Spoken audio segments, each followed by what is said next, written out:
Please turn your Bibles with me to the first epistle of Paul to Thessalonians, chapter 4, verses 9 to 12. 1 தெசலோனிக்கேயர் 4ஆம் அதிகாரம் 9 12 வரை. But as touching brotherly love, you need not that I write to you, for you yourselves are taught of God to love one another. And indeed, ye do it toward all the brethren which are in all Macedonia. But we beseech you, brethren, that ye increase more and more, and that ye study to be quiet, and to do your own business, and to work with your own hands as we commanded you, that ye may walk honestly toward them that are without, and that ye may have lack of nothing. சகோதர சிநேகத்தை குறித்து நான் உங்களுக்கு எழுத வேண்டுவதில்லை. நீங்கள் ஒருவர் அன்பாக இருக்கும்படி தேவனால் போதிக்கப்பட்டவர்களாக இருக்கிறீர்களே, அந்தபடி நீங்கள் மக்கதோனியா நாடெங்கும் உள்ள சகோதரர் எல்லோருக்கும் செய்து வருகிறீர்கள். சகோதரரே, அன்பிலே நீங்கள் இன்னும் அதிகமாய் பெருகவும், புறம்பே இருக்கிறவர்களை பற்றி யோக்கியமாய் நடந்து ஒன்றிலும் உங்களுக்கு குறைவில்லாது இருக்கும்படி நாங்கள் உங்களுக்கு கட்டளையிட்டபடியே அமைதியுள்ளவர்களாய் இருக்கும்படி நாடவும், உங்கள் சொந்த அலுவல்களை பார்க்கவும், உங்கள் சொந்த கைகளினாலே வேலை செய்யவும் வேண்டும் என்று உங்களுக்கு புத்தி சொல்கிறோம். The word that caught my attention was that you may have lack of nothing. நாம் வாசித்த இந்த வசனங்களிலே நான் குறிப்பாக சொல்லுகிற வசனம், நீங்கள் ஒன்றிலும் குறைவு இல்லாதிருக்கும்படிக்கு. Today the topic of my sermon is lack in nothing. இன்றைக்கு என்னுடைய செய்தியினுடைய தலைப்பு ஒன்றிலும் குறைவில்லாதிருப்பது. True Christian life is living a life that lacks in nothing. உண்மையான கிறிஸ்தவ வாழ்க்கை என்று சொல்வது நாம் ஒன்றிலும் குறைவுபடாது வாழ்வதுதான் அந்த வாழ்க்கை. The Bible says the young lions will hunger, but those who seek the Lord will have nothing in lack. வேதம் சொல்லுகிறது, சிங்கக்குட்டிகள் பட்னி அடைந்து தாழ்ச்சியாக இருக்கும், கர்த்தரை தேடுவர்களுக்கோ ஒரு நன்மையாகிலும் குறைவுபடுகிறதில்லை. Jesus came so we will not only have life, but we will have life more abundantly. ஆண்டவராய் இயேசு இந்த பூமிக்கு வந்தவருடைய நோக்கம் நமக்கு ஜீவன் உண்டாயிருக்கும்படி மாத்திரமல்ல, அந்த ஜீவன் பரிபூர்ணப்படவும் ஆண்டவர் இந்த பூமிக்கு வந்தார். I believe all of us love to live a life with no lack whatsoever. இங்கே இருக்கிற ஒவ்வொருவரும் நம்ம எல்லோருக்குமே ஒரு விருப்பம் இருக்கிறது, வாழ்க்கையில் எந்த குறைவும் இல்லாதபடி நாம் வாழ்ந்து விட வேண்டும். We love complete sufficiency in our lives. நம்முடைய வாழ்க்கையில் எல்லாமே போதுமான அளவு இருக்க வேண்டும் என்கிற விருப்பம் நமக்குள்ளே இருக்கிறது. But whenever we think about living without lack, instantly one thing that props in our mind as the primemost of all other needs is we want to see lack in none of our finances, in none of our worldly lives, in none of our jobs, in none of the things we enjoy in this world. பொதுவாக குறைவற்ற வாழ்க்கை என்று சொல்லுகிற பொழுது உடனடியாக நம்முடைய சிந்தனைகளிலே வருகிற எண்ணம், இந்த பூமியிலே நான் வாழுகிற பொழுது என்னுடைய பணத் தேவைகளிலே எந்த குறையும் இருக்கக்கூடாது, என்னுடைய வாழ்க்கைக்குரிய தேவைகளிலே எந்த குறைவு இருக்கக்கூடாது, எனக்கு என்னெல்லாம் வேணுமோ அது ஒன்றிலுமே குறைவில்லாதபடி நான் வாழ்ந்துவிட வேண்டும் என்று நாம் விரும்புகிறோம். It is not wrong to expect to live a life lacking nothing in worldly aspects of life. இந்த பூமிக்குரிய வாழ்க்கையை நாம் வாழும் பொழுது குறைவற்றவர்களாக நாம் வாழ வேண்டும் என்ற எண்ணம் வருவதில் எந்த தப்பும் இல்லை. The Bible says God supplies all our needs. ஆண்டவராகிய தேவன் நம்முடைய தேவைகள் யாவையும் நமக்கு தருகிற தேவனாய்த்தான் இருக்கிறார். In Deuteronomy chapter 2 and verse 7, உபாகமத்தின் புத்தகம் 2ஆம் அதிகாரத்துடைய 7ஆம் வசனத்திலே, the Israelites when they were led by the Lord into the great wilderness for 40 years, God ensured that they lacked in nothing for 40 long years. இஸ்ரவேல் ஜனங்கள் இந்த வனாந்திர பாதையிலே 40 நீண்ட ஆண்டுகள் நடந்து வந்த வேளையிலே தேவனாகிய கர்த்தர் அவருடைய தேவையிலே ஒன்றும் குறைவுபடாதபடி அவர்களை காத்துக்கொண்டார். Every need of food, water, clothing, footwear, need of health, everything was provided. அந்த வேளையிலே அவர்களுக்கு தேவையான ஆகாரம் கொடுக்கப்பட்டது, அவர்களுக்கு வேண்டிய தண்ணீர் கொடுக்கப்பட்டது, அவர்களுக்கு வேண்டிய பாதரட்சை கொடுக்கப்பட்டிருந்தது, அவருடைய உடைகள் எல்லாம் கொடுக்கப்பட்டிருந்தது. சொல்ல போனால் ஒன்றிலுமே குறைவில்லாதபடி தேவன் நடத்தினார். When Jesus sent his disciples 2 by 2 in Luke chapter 22 and verse 35, லூக்கா 22ஆம் அதிகாரத்துடைய 35வது வசனத்திலே ஆண்டவராய் இயேசு தம்முடைய சீஷர்களை 2 பேர்களாக அனுப்பின வேளையிலே he said, don't carry a purse, don't carry a scrip, don't carry shoes. But in spite of that, they came back and said, we lacked nothing. ஆண்டவராகிய தேவன் அவர்களை அனுப்பின பொழுது, நீங்கள் பணப்பையை கொண்டு போக வேண்டாம், பாதரட்சைகளை போட்டுக்கொண்டு போக வேண்டாம், ஒன்றையுமே கையிலே எடுத்துக்கொண்டு போக வேண்டாம் என்று சொல்லியும் அவர்கள் திரும்பி வந்த பொழுது அவர்களுக்கு ஒன்றும் குறைவாக இருக்கவில்லை. In the early church, the Bible says in Acts chapter 4 and verse 34 that the church believers did not lack in anything. நீங்கள் அப்போஸ்தலர் நடவடிக்கைகள் 4ஆம் அதிகாரத்திலே ஆதி திருச்சபையை குறித்து நாம் வாசிக்கிற பொழுது 34, 35ஆம் வசனங்களிலே அந்த திருச்சபையில் இருந்த ஜனங்களுக்கு ஒன்றும் குறைவாக இருக்கவில்லை என்று எழுதப்பட்டிருக்கிறது. But you must understand, as God's people, ஆண்டவருடைய பிள்ளைகளாக, தேவ ஜனங்களாக நாம் விளங்கிக் கொள்ள வேண்டிய ஒரு காரியம் இருக்கிறது. living without lack merely does not mean that we have sufficient, overflowing, all needs met life in this world alone. இந்த குறைவற்ற வாழ்க்கை என்று நாம் சொல்லுகிற பொழுது, இந்த பூமியிலே வாழுகிற பொழுது நம்முடைய ஆசீர்வாதங்கள் பொங்கி வழிகிற ஆசீர்வாதங்களாக இருக்க வேண்டும் என்பதை மாத்திரமே அந்த வசனங்கள் சொல்லவில்லை. In 3rd John chapter 1 and verse 2, Apostle John puts this in a different frame of words. He says, beloved, I wish above all things that you may prosper and be in health, even as your soul prospers. அப்போஸ்தலனாகிய யோவான் தன்னுடைய 3வது நிருபத்திலே எழுதின பொழுது 3 யோவான் 2 பிரியமானவனே, உன் ஆத்துமா வாழுகிறதை போல நீ எல்லாவற்றிலும் வாழ்ந்து சுகமாய் இருக்கும்படி வேண்டுகிறேன் என்று எழுதுகிறார். There he brings the concept of the fullness of life without lack, when the most important things which pertain to our soul is primarily met.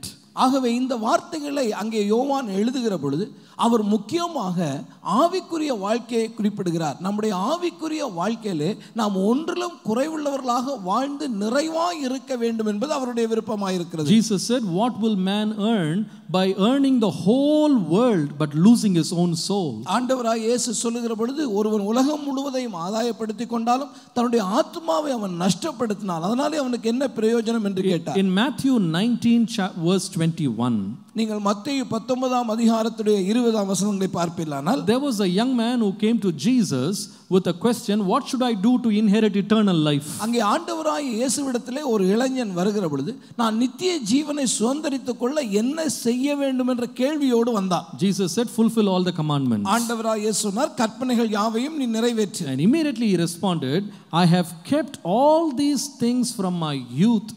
What else do I lack? அதற்கு அவன் பதில் சொன்ன வேளையிலே, என்னுடைய சிறு வயது முதல் இவை எல்லாவற்றையும் நான் கைக்கொண்டு வருகிறேனே, இன்னும் என்னிடத்தில் என்ன குறைவு உண்டு என்று கேட்டான். I want you to underline that word. What else do I lack?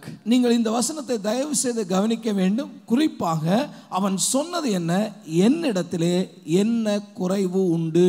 Jesus said, oh, if you think you are perfect, verse 21, if you think you are perfect, go and sell all that you have and give it to the poor and then follow me.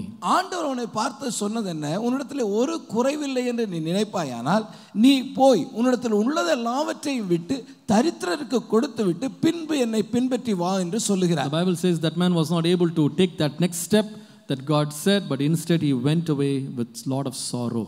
வேதம் சொல்லுகிறது, ஆண்டவர் அவனுக்கு சொன்ன அடுத்த படியை அவன் எடுத்து வைக்க துணியவில்லை, அவன் துக்கமுகமாய் போய்விட்டான் என்று வேதம் நமக்கு சொல்லுகிறது. He was rich in the world but poor before God. ஆண்டவராகிய தேவனுடைய பார்வையிலே ஏழையா இருக்கிறான், ஆனா உலகத்தின் பார்வையிலே அவன் ஐஸ்வரியவானா இருக்கிறான். He was sufficient in his physical life but he was lacking in eternal life. சரீர வாழ்க்கையிலே பார்க்கும் பொழுது நிறைவுள்ளவனாய் இருக்கிறான், ஆனா நித்திய ஜீவனுக்கு அடுத்த வாழ்க்கையிலே பார்க்கிற பொழுது குறைவுள்ளவனாய் இருக்கிறான். His external life was perfect but internal life was lacking. அவனுடைய வெளியரங்கமான வாழ்க்கை நிறைவுள்ள வாழ்க்கையாக இருக்கிறது, உள்ளரங்கமான வாழ்வோ குறைவுள்ள வாழ்க்கையாக இருக்கிறது. Real sufficiency is not seen outside, real sufficiency is what is inside. உண்மையான நிறைவென்று சொல்லுவது அது வெளியே இருந்து பார்க்கும்போது தெரிகிறதில்லை, அது உள்ளான மனிதனுக்குள்ளே காணப்படுகிற நிறைவுதான் அந்த நிறைவு. That is why the Bible says what you see is perishable, what you don't see is eternal. அதனால தான் வேதம் சொல்லுகிறது, நீ காண்கிறதெல்லாம் அழிந்து போகும், காணாததோ நித்தியத்திற்கும் நிற்கும். This morning I want to speak about 4 things a believer should not lack in. இன்றைய காலை வேளையிலே ஒரு விசுவாசியானவன் குறைவு படக்கூடாத 4 காரியங்களை குறித்து உங்களோட நான் பேச விரும்புகிறேன். Number 1. முதலாவது 1 Corinthians chapter 13 and verse 1 to 3. 1 கொரிந்தியர் 13ஆம் அதிகாரம் 1 முதல் 3 வரை உள்ள வசனங்களை கவனியுங்கள். Though I speak with the tongues of men and of angels and have not charity or love, I am become as a sounding brass or a tinkling cymbal. And though I have the gift of prophecy and understand all mysteries and all knowledge, and though I have all faith so that I could remove mountains and have not charity, I am nothing. And though I bestow all my goods to feed the poor, and though I give my body to be burned and have not charity, it profits me nothing. நான் மனுஷர் பாஷைகளையும் தூதர் பாஷைகளையும் பேசினாலும் அன்பு எனக்கிராவிட்டால் சத்தமிடுகிற வெண்கல போலவும் ஓசையிட கைத்தாளம் போலவும் இருப்பேன். நான் தீர்க்கதரிசன வரத்தை உடையவனாயிருந்து சகல ரகசியங்களையும் சகல அறிவையும் அறிந்தாலும் மலைகளை பெயர்க்கத்தக்கதாக சகல விசுவாசம் உள்ளவனாய் இருந்தாலும் அன்பு எனக்கிராவிட்டால் நான் ஒன்றுமில்லை. எனக்கு உண்டான யாவையும் நான் அன்னதானம் பண்ணினாலும் என் சரீரத்தை சுட்டெரிக்கப்படுவதற்கு கொடுத்தாலும் அன்பு எனக்கு இராவிட்டால் எனக்கு பிரயோஜனம் ஒன்றுமில்லை. There are 6 things, if you notice carefully, Apostle Paul is listing one by one. இங்கே நீங்கள் நன்றாய் கவனித்து பார்ப்பீர்களானால் இங்கே அப்போஸ்தலனாகிய பவுல் இதை எழுதுகிற பொழுது 6 காரியங்களை அவர் குறிப்பிடுகிறார். Number 1, he talks about a person who speaks in tongues of men and of angels, language of men and angels. முதலாவது அவர் சொல்லுகிற வேளையிலே மனுஷருடைய பாஷையும் தூதருடைய பாஷையும் பேசுகிற ஒரு வல்லமை எனக்கு இருந்தால். Number 2, இரண்டாவது he talks about the gift of prophecy. இரண்டாவது தீர்க்கதரிசன வரமுடையவனாய் இருக்கலாம். Number 3, he talks about the ability to understand mysteries and all knowledge. மூன்றாவது தேவனுடைய ரகசியங்களையும் அறிவையும் அறிகிற அறிவு எனக்குள்ளே இருந்தாலும். Number 4, the faith to move mountains. மலைகளை பெயர்க்கத்தக்கதான விசுவாசம் எனக்குள்ளே காணப்பட்டாலும். Number 5, if I bestow all my wealth to the poor. ஐந்தாவது எனக்கு உள்ள எல்லா காரியத்தையும் எடுத்து ஏழைகளுக்கு நான் தானம் பண்ணி விட்டாலும். Number 6, ஆறாவதாக if I give my body to be burned in fire. என்னுடைய சரீரத்தை அக்னியினாலே சுட்டெரிக்கப்படுவதற்கு நான் கொடுத்தாலும். This is an incredible list. இதெல்லாம் மிக பார்க்கிற பொழுது எவ்வளவு உயர்ந்ததான காரியங்களாக இருக்கிறது. It's very hard to find people with all these 6 in one person. ஒரு ஆளிலே இந்த 6 காரியங்களும் இருக்கிறது என்பது மிகவும் அரிது. If you find a person who has these 6 things, you will call him a perfect man, a man with no lack. You can't find a fault with him. ஒரு மனிதனிடத்திலே இந்த 6 குணாதிசயங்களும் காணப்படுமாயினால் நீங்கள் அவரை பார்த்து அவரை ஒரு பரிபூர்ண மனிதன் என்று சொல்லலாம். அவரிடத்திலே எதுவும் குறைவில்லை. But Paul says, ஆனால் பவுல் சொல்லுகிறார், these 6 things don't make a man complete. ஆனால் பவுலுடைய வார்த்தையின்படி இந்த 6 இருந்தாலுமே கூட ஒருவன் பூர்ணமாகிறது இல்லை. He needed one more in order to live a life without lack. அந்த குறைவற்ற வாழ்க்கை வாழுவதற்கு அவனுக்கு இன்னும் ஒரு காரியம் தேவையாக இருக்கிறது. The 7th thing that sums it all up and brings it to completion, Paul says, you need the 7th and the most important thing, which is love. இதில் 7ஆவதும் மிக மிக முக்கியமானதும் எல்லாவற்றையும் பூர்ணப்படுத்துகிறமாகிய காரியமாக பவுல் இந்த இடத்திலே அன்பு என்ற காரியத்தை வைக்கிறார். If the 7th or you can put it number 1, if love is not present and you have all else in perfection, still it is invalid and it is worth nothing. இந்த அன்பை 7ஆவதாக அல்ல முதலாவதாக நாம் வைக்க வேண்டும். முதலாவதாக வைக்காவிட்டால் மீதி உள்ள காரியங்கள் நமக்கு இருந்தாலும் அது எதுவும் நம்மை பூரணத்துக்குள் நடத்தி செல்ல முடியாது. The first thing a child of God should not lack is lacking in love. ஒரு கர்த்தருடைய பிள்ளைக்கு ஒரு காரியத்திலே குறைவு இருக்கக்கூடாது என்று சொன்னால் அதிலே முதலாவது வருவது அன்பிலே அவன் குறைந்து விடக்கூடாது. The Bible says love is the most important thing of all, the greatest of all. எல்லாவற்றை காட்டிலும் அன்பே பிரதானமானது என்று வேதம் நமக்கு சொல்லுகிறது. Why does the Bible glorify love and put it in the topmost place? வேதம் இந்த அன்பை எல்லாவற்றிற்கும் மேலாக உயர்த்தி வைப்பதற்குரிய காரணம் தான் என்ன? The Bible says God is love. காரணம் நம்முடைய தேவன் அன்பாகவே இருக்கிறார். And without love no man can know God. அந்த அன்பு இல்லாவிட்டால் ஒருவன் தேவனை அறியவே முடியாது. No man can see God. ஒருவன் தேவனை காணவும் முடியாது. No man can experience God without experiencing his love.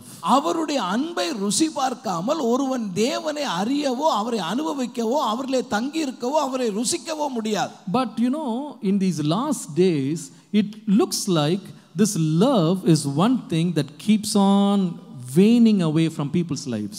இன்றைக்கு கடைசி காலங்களிலே காண்கிற ஒரு காட்சி என்ன? மனிதர்களுடைய வாழ்க்கையில் இருந்து இந்த அன்பாது படிப்படியாக குறைந்து கொண்டே போகிறது. When Jesus looked at the Ephesian church, he said the church of Ephesus was filled with works, was filled with patience, was filled with everything, but he said, I only see you lacking in one thing, that is you have left your first love. எபேசு சபைக்கு ஆண்டவராகிய இயேசு தம்முடைய காரியத்தை சொன்ன பொழுது, நீ கிரியைகளிலே உண்மையாகவே நன்றாய் இருக்கிறாய், மற்ற காரியங்கள் எல்லாவற்றையும் நலமாய் செய்தாலும் ஆதியிலே கொண்டிருந்த அன்பை விட்டுவிட்டாய் என்ற குறைவு உன்னிடத்தில் உண்டு என்று சொன்னார். I think above all things love is the greatest. எல்லாவற்றை காட்டிலும் அன்பே பிரதானமானது. These days where is love in people's lives? இன்றைக்கு மக்களுடைய வாழ்க்கையிலே நீங்கள் கவனித்து பார்த்தால் அன்பு எங்கே இருக்கிறது? When Jesus defined love, he said it's all coming in two commandments in which all the law is hidden in. அங்கே ஆண்டவராகிய இயேசு இதை குறித்து பேசுகிற பொழுது எல்லா நியாயப்பிரமாணத்தினுடைய காரியங்களும் ரெண்டு காரியங்களுக்குள்ளே அடங்கி இருக்கிறது என்று சொன்னார். Number 1, love God. Number 2, love your fellow being. முதலாவது தேவனை நேசி, இரண்டாவது உன்னோடு இருக்கிற அயலனை நேசி. But what is happening today? ஆனா இன்றைக்கு நடக்கிறது என்ன? Instead of loving God or loving people do something else. இன்றைக்கு தேவனை அன்பு செலுத்த வேண்டியவர்கள், மனிதன் மேலே அன்பு செலுத்த வேண்டியவர்கள், அது ரெண்டையும் தவிர வேறு காரியத்தை செய்கிறார்கள். 4 things I will enumerate. நான் 4 காரியங்கள் இதிலே சொல்லுகிறேன். 2 Timothy chapter 3:4. 2 தீமோத்தேயு 3ஆம் அதிகாரத்துடைய 4ஆம் வசனத்திலே people become lovers of pleasure more than lovers of people. முதலாவது சுகபோக பிரியர்களாக மாறுகிறார்கள். Number 2, இரண்டாவது 1 John 2:15. 1 யோவான் 2:15 they don't love the people in the world but they love the world. உலகத்தில் உள்ள மக்களை அவர்கள் நேசிக்கவில்லை, ஆனால் உலகத்தை நேசிக்கிறவர்களாக மாறுகிறார்கள். 1 Timothy 6:10. 1 தீமோத்தேயு 6ஆம் அதிகாரத்துடைய 10ஆம் வசனத்திலே they don't love men, they love money. அவர்கள் மனிதர்களை நேசிக்கவில்லை, ஆனால் பணத்தை நேசிக்கிறார்கள். Number 4, நான்காவதாக 2 Timothy 3:2.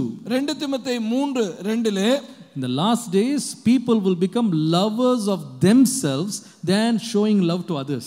மற்றவர்களை நேசிக்கிறதை காட்டிலும் தங்களை தாங்களே நேசித்துக் கொள்கிறவர்களாக கடைசி காலங்களிலே ஜனங்கள் மாறுகிறார்கள். It is all about selfish ambitions and goals. இவர்களுடைய காரியங்களை பார்க்கும் பொழுது தங்களை குறித்து சுயத்தை முன்னிறுத்திய காரியங்களை செய்கிறவர்களாக இருப்பார்கள். But the Bible says, ஆனால் வேதம் சொல்கிறது, you can have everything in your arsenal, but if you don't have love, you are nothing. நீ எல்லாவற்றையும் உனக்குள்ளே கொண்டிருந்தும் இந்த அன்பானது உனக்குள்ளே இல்லாமல் இருந்தால் நீ ஒன்றும் இல்லாதிருக்கிறவனை போல தான் இருக்க போகிறாய். One of the things that whenever I meditate on love, one incident always flashes brighter than the rest, which is found in Luke chapter 15 verses 20 to 23. இந்த அன்பை குறித்த காரியங்களை நான் எப்பொழுதுமே சிந்திக்கிற பொழுது மற்ற எல்லா காரியங்களை காட்டிலும் இந்த லூக்கா 15வது அதிகாரத்தில் உள்ள 20 to 23 உள்ள வசனங்கள் எனக்கு அதிகமாக ஞாபகத்துக்கு வருகிறது உண்டு. The story in a synopsis is the younger son of the family leaves home with the father's goods and he spends it all in unrighteous causes, comes back empty and bare and begs for forgiveness from the father. அந்த இளைய குமாரனுடைய கதையை சுருக்கமாய் சொல்லுவதானால், தகப்பனிடத்திலிருந்து ஆஸ்தியை பிரித்து வாங்கி கொண்டு போன அந்த இளையகுமாரன் தன்னுடைய ஆஸ்தியை எல்லாவற்றையும் துன்மார்க்கமாய் செலவழின பின்பாக தகப்பனிடத்திலே திரும்பி வந்து மன்னிப்பு கேட்கும்படி வருகிறான். And there you see the display of the father's love, forgiving, accepting and receiving him and showing him enormous love on this boy. இங்கே அவனுடைய தகப்பனார் உண்மையான அன்பு என்ன என்பதை வெளிப்படுத்தி தகப்பன் தன்னுடைய பிள்ளை மேலே எவ்வளவு தூரம் அன்பா இருந்தார் என்பதை செய்கைகளிலே அவர் காண்பிக்கிறார். One day when I was reading this passage, it struck me hard when I read verse 22 and 23. ஒரு முறை இந்த வசனங்களை நான் வாசிக்கிற பொழுது 22 23 வசனங்களை நான் பார்த்த பொழுது என்னுடைய இருதயத்திலே ஒரு சிந்தனை தோன்றினது. In these two verses you will see what all the father gave to the son in order to express his love. தன்னுடைய அன்பை வெளியே காண்பிக்கும்படி இந்த தகப்பனானவன் தன் பிள்ளைக்கு என்னவெல்லாம் கொடுத்தான் என்று நான் பார்த்தேன். Number 1, முதலாவது he said bring the best robe. அவர் முதலாவது சொன்னார் நல்ல உயர்ந்த ஆடையை கொண்டு வந்து அவனுக்கு கொடுத்துங்கள். Best dress.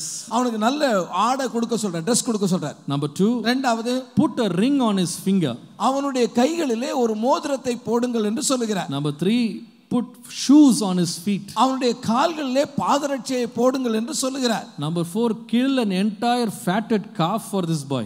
அடுத்ததாக ஒரு கொழுத்த கன்றை அடித்து இவனுக்கு ஒரு விருந்தை செய்யுங்கள் என்று சொல்லுகிறார். If you want to add one more, in verse 25 it says there was music and dancing. இன்னும் ஒன்றை சேர்த்து கொள்ள வேண்டுமானா அங்க சங்கீத கச்சேரி ஒண்ணே நடக்குது. அடுத்தது there's an orchestra also. அங்க பாத்தீங்கன்னா ஆட்கள் வந்து மியூசிக் ப்ளே பண்ணி பெரிய கச்சேரி நடக்குது. I was thinking one day, in order to give such a ceremony for one boy's return and show your love, it will cost at least 50,000 rupees. இப்ப இந்த நாள்ல இத குறித்து கணக்கு போட்டு பார்த்தா குறைஞ்சபட்சம் 50,000 ரூபாயாவது தேவைப்படும். இதெல்லாம் கொஞ்சம் ஒழுங்கா கணக்கு போட்டீங்கன்னா 1 லட்சம் தொட்டுரும். It may touch up to 1 lakh. அப்ப கிட்டத்தட்ட இதெல்லாம் சரியா கொடுப்போம்னா 1 லட்சம் ரூபாய் வரைக்கும் செலவாயிரும். So I was wondering, in order to show love to people, it's a very expensive affair. அப்ப ஒருத்தருக்கு அன்பு காண்பிக்கிறது இன்னைக்கு பார்த்தா பணத்துல செலவு பண்ண வேண்டிய காரியமா இருக்கு. It's a very costly business. இன்னைக்கு பார்த்தோம்னா இது செலவு பிடிக்கிற காரியமால மாறுது. Why show love? அப்படின்னா ஏன் அன்பை காண்பிக்கணும்? If you want to save money, don't show love. ஆகவே பணத்தை சேமிக்க வேண்டுமானால் அன்பு காட்டாதீர்கள். That's not my message. அப்படிதான் சொல்ல முடியாது, அது என் செய்தியும் அல்ல. Verse 22 to 23 will not get its true meaning until you read verse 20. நீங்கள் 22 23 உள்ள பகுதி 20வது வசனத்தை பூர்ணமாக விளங்கி கொள்ளாத வரையிலே அதை உங்களால் அர்த்தப்படுத்திக் கொள்ள முடியாது. What is verse 20? அந்த 20வது வசனம் என்ன சொல்கிறது? The first and the most primemost display of the Father's love is found in the words, while he was yet far away, his father saw him, had compassion on him, ran towards him, fell on his neck and kissed him.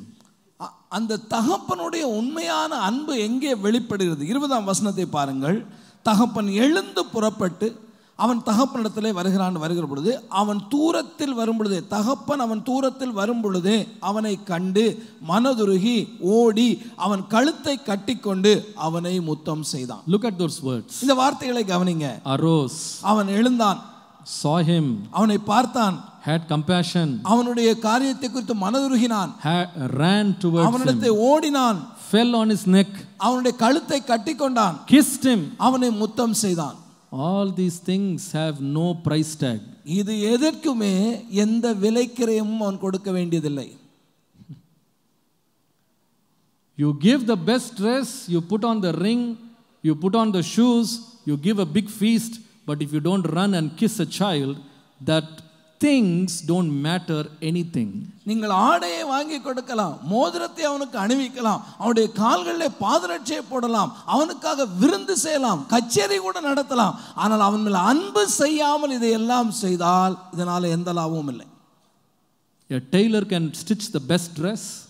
ஒரு தையல்கார இடத்துல போனா அந்த Taylor நல்ல Dress தச்சு கொடுக்கலாம். A goldsmith can make the best ring. ஒரு தட்டார் இடத்துல போனா உங்களுக்கு வேண்டிய தங்கத்துல மோதிரத்தை அவர் செய்து கொடுக்கலாம். A cobbler can make nice shoes. ஒரு பாதரட்சைலாம் தைக்கிற இடத்துல போனா உங்களுக்கு நல்ல ஷூ அவர் தச்சு கொடுக்கலாம். A cook or a servant or a caterer can cook good meals. ஒரு நல்ல வேலைக்காரனை கூட்டி சமைக்க சொன்னா அவன் நல்ல அருமையா சமைச்சு கொடுக்கலாம். A professional troupe of artists can play a big symphony.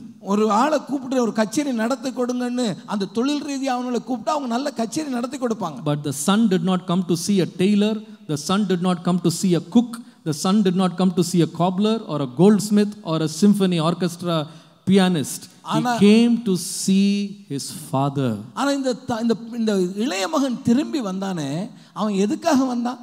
சமையல்காரனை பார்க்கவா, மோதிரம் செய்கிறவனை பார்க்கவா, ஷூ தச்சு கொண்டு வர்றவனை பார்க்கவா, டெய்லரை பார்க்கவா? இல்லவே இல்லை. அவன் வந்ததெல்லாம் அன்பான இந்த தகப்பனை பார்க்க மாத்திரமே. Dear brothers and sisters, அருமையான சகோதரனே சகோதரியே, we can pay people and spend a lot of money and get things done. நாம் மக்களை பார்க்கலாம், அவங்களுக்காக சில பணங்களை செலவு பண்ணி சில காரியங்களை சாதித்துக் கொள்ளலாம். But a hug and a kiss cannot be bought for money. ஆனால் அவர்களை கட்டிக்கொண்டு அவர்களுக்கு நாம் கொடுக்கிற அந்த முத்தத்தை எந்த பணத்தினாலும் செய்துவிட முடியாது. You can take your family on expensive vacations. You can spend excessive money on beautiful gifts. You can fill their wardrobes with great dresses and fill their jewel boxes with great jewels. You can pay all the bills that they incur. But if you don't have a heart of love, this has no meaning. உங்களுடைய குடும்பத்தை அணைத்து கொண்டு நல்ல உல்லாச பயணத்துக்கு போகலாம். உங்கள் பிள்ளைகளுக்கு அநேக ஆடைகளை வாங்கி அவருடைய அலமாரி எல்லாத்தையும் நீங்கள் நிரப்பிடலாம். அவங்களுக்கு வேண்டிய மோதிரத்தையோ பணத்தையோ கொடுத்து அவங்கள நீங்கள் திருப்திப்படுத்திட முடியாது. ஆனால் உண்மையாக அவங்களுக்கு என்ன தேவைன்னு கேட்டால் அன்பு தான். அன்பில்லாமல் இதையெல்லாம் கொடுக்கறதுனால எந்த லாபமும் இல்லை. Hallelujah. A smile is never on sale. பாருங்க, ஒரு புன்னகை இருக்கேன், அது விலை மதிப்பற்றது. A hug is not sold in the Haymarket. நீங்கள் கட்டி அவர்களை அணைக்கிற அந்த அணைப்பு எந்த சூப்பர் மார்க்கெட்லையும் நீங்கள் வாங்கிட முடியாது. A kiss can never be ordered in the best shops of the world. நீங்கள் கொடுக்கிற முத்தத்தை எந்த பெரிய நிறுவனத்திலும் இருந்து நீங்கள் வாங்க முடியாது. A look of love and appreciation can never be bought across any counters in any shop. நீங்கள் அவங்கள பார்க்கிற ஒரு பார்வை, நீங்கள் அவங்களுக்கு கொடுக்கிற ஒரு உற்சாகம், நீங்கள் அவர்களை குறித்து பேசுகிற பாராட்டுகிற வார்த்தை, அது எங்கேயும் எந்த இடத்துலையும் உங்களால் வாங்கிவிடவே முடியாது. Today our houses sadly are filled with professional products. இன்றைக்கு துக்ககரமான நிகழ்வு என்ன? நம்முடைய வீடு பலவிதமான பொருட்களால் நிறைஞ்சிச்சு. What is missing there is a heart of love, compassion, forgiveness, mercy, acceptance and appreciation. ஆனால் அங்கே இன்றைக்கு என்ன குறைவு இருக்குது? அவர்களை அணைக்கிறதோ, அவர்களை முத்தமிடுகிறதோ, அவர்களை பாராட்டுகிறதோ, அவர்கள் மேல் அன்பு செலுத்துகிறதோ, அவர்களுக்கு ஆதரவாக இருக்கிறது என்பது குறைஞ்சிட்டே போயிடுச்சு. How long has it been, dear brothers and sisters, since as a wife, as a husband, as a child, as a parent, have you taken time to smile at each other?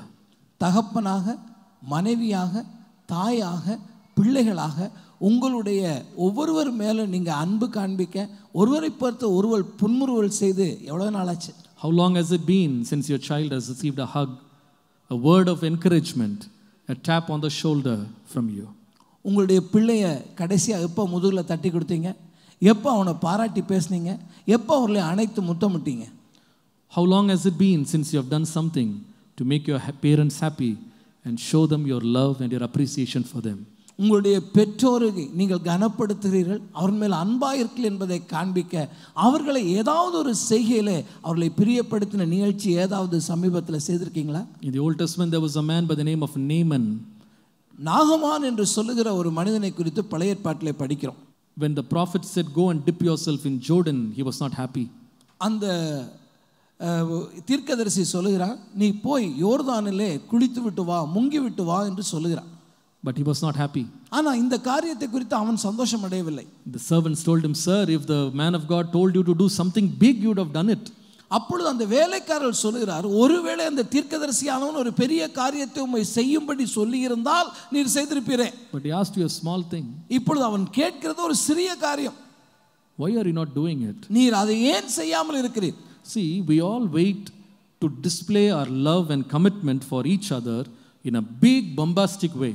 நாம் எப்பவும் நம்முடைய அன்பை மற்றவங்களுக்கு காண்பிக்கிறதுக்கு ஒரு பெரிய தருணம் வரட்டும்னு காத்திருக்கிறோம். We are saving money for the whole year. ஒரு முழு வருஷமும் என்ன பண்றோம், பணத்தை சேகரிச்சு வைக்கிறோம். We are counting days for the wedding day, birthday, anniversary, Christmas or something to arrive so we can declare our love. அன்றைக்கு அவங்களுடைய திருமண நாள் வரட்டும், அல்லது அவங்க பர்த்டே வரட்டும், அல்லது கிறிஸ்மஸ் வரட்டும், இப்படி ஒரு நல்ல நாள்ல நம்ம அவங்களுக்கு பெருசா செஞ்சிருவோம்னு காத்திருக்கோம். It is not wrong in any way to give them on special occasions. ஒரு நல்ல நாளில் அவங்களுக்கு நன்மையான காரியங்களை கொடுப்பது தவறு அல்ல. But love should not be reserved for display only on special days. ஆனா அந்த நல்ல நாளிலே மாத்திரம்தான் நீங்கள் உங்களுடைய அன்பை காட்ட வேண்டும் என்று அன்பை தடுத்து வைத்திருப்பதும் சரியல்ல.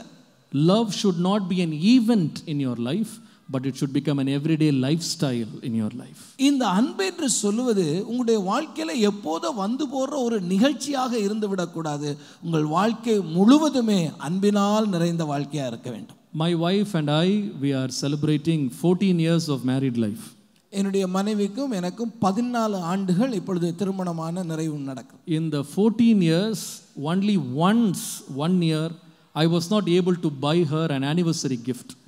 இந்த 14 ஆண்டுகளிலே இந்த திருமண நாளுக்கு அவருக்கு கொடுக்க வேண்டிய பரிசை நான் ஒரே ஒரு வருஷம் மட்டும் தான் நான் கொடுக்கல. But that thing that I did not give her for 1 year among these 14 years has never brought in any dissension or fight within us. இந்த ஒரு வருஷம் அவருக்கு கொடுக்காம போனதுனால எங்க இரண்டு பேருக்கும் அது ஒரு சண்டையோ வாக்குவாதத்தையோ விவாதத்தையோ உண்டாக்கவில்லை. Yesterday I asked her, do you remember that I didn't buy a gift for you 1 year, 5th anniversary I did not buy you a gift. Do you remember? நேற்றைய நாள்ல நான் சொன்னேன், இந்த 5வது வருஷம் நம்ம திருமண நாள் வந்த பொழுது நான் உனக்கு பரிசு தரல, உனக்கு ஞாபகம் இருக்கான்னு அவ கேட்டேன். She said, I don't remember. அவ சொன்னா இல்ல எனக்கு ஞாபகம் இல்லைங்க. Reason? காரணம் என்ன? Because I don't wait for the entire year to end in order to show her my love. Every day by the grace of God I try to be a loving husband. காரணம் என்ன? அந்த குறிக்கப்பட்ட நாளுக்காக நான் காத்திருந்த அவங்க மேல அன்பு செலுத்தல. வாழ்க்கை பூராவும் இந்த வருஷம் பூராவும் எல்லா நாளிலும் என்னுடைய மனைவி மேலே நான் அன்புள்ளவனாகவே இருக்கிறேன். Hallelujah. Hallelujah. See, when we finish our life on earth, maybe we may not end like a rich man, we may not end with a big business, we may not end with a lot of property, but people must tell us after we are gone, he or she is a very loving person. இந்த பூமியில நம்முடைய வாழ்க்கை முடிவடைகிற பொழுது நம்ம செல்வந்தர்களாக ஒருவேளை இல்லாம இருக்கலாம், நம்ம பெரிய சொத்துக்காரங்களாக இல்லாம இருக்கலாம், பெரிய சாதனையாளர்களாக நம்ம எல்லாம் இருக்கலாம். ஆனா நம்ம மரிக்கிற பொழுது நம்ம பார்த்து சொல்லணும், இவர்கள் அன்புள்ளவர்களாக இருந்தார்கள். Hallelujah.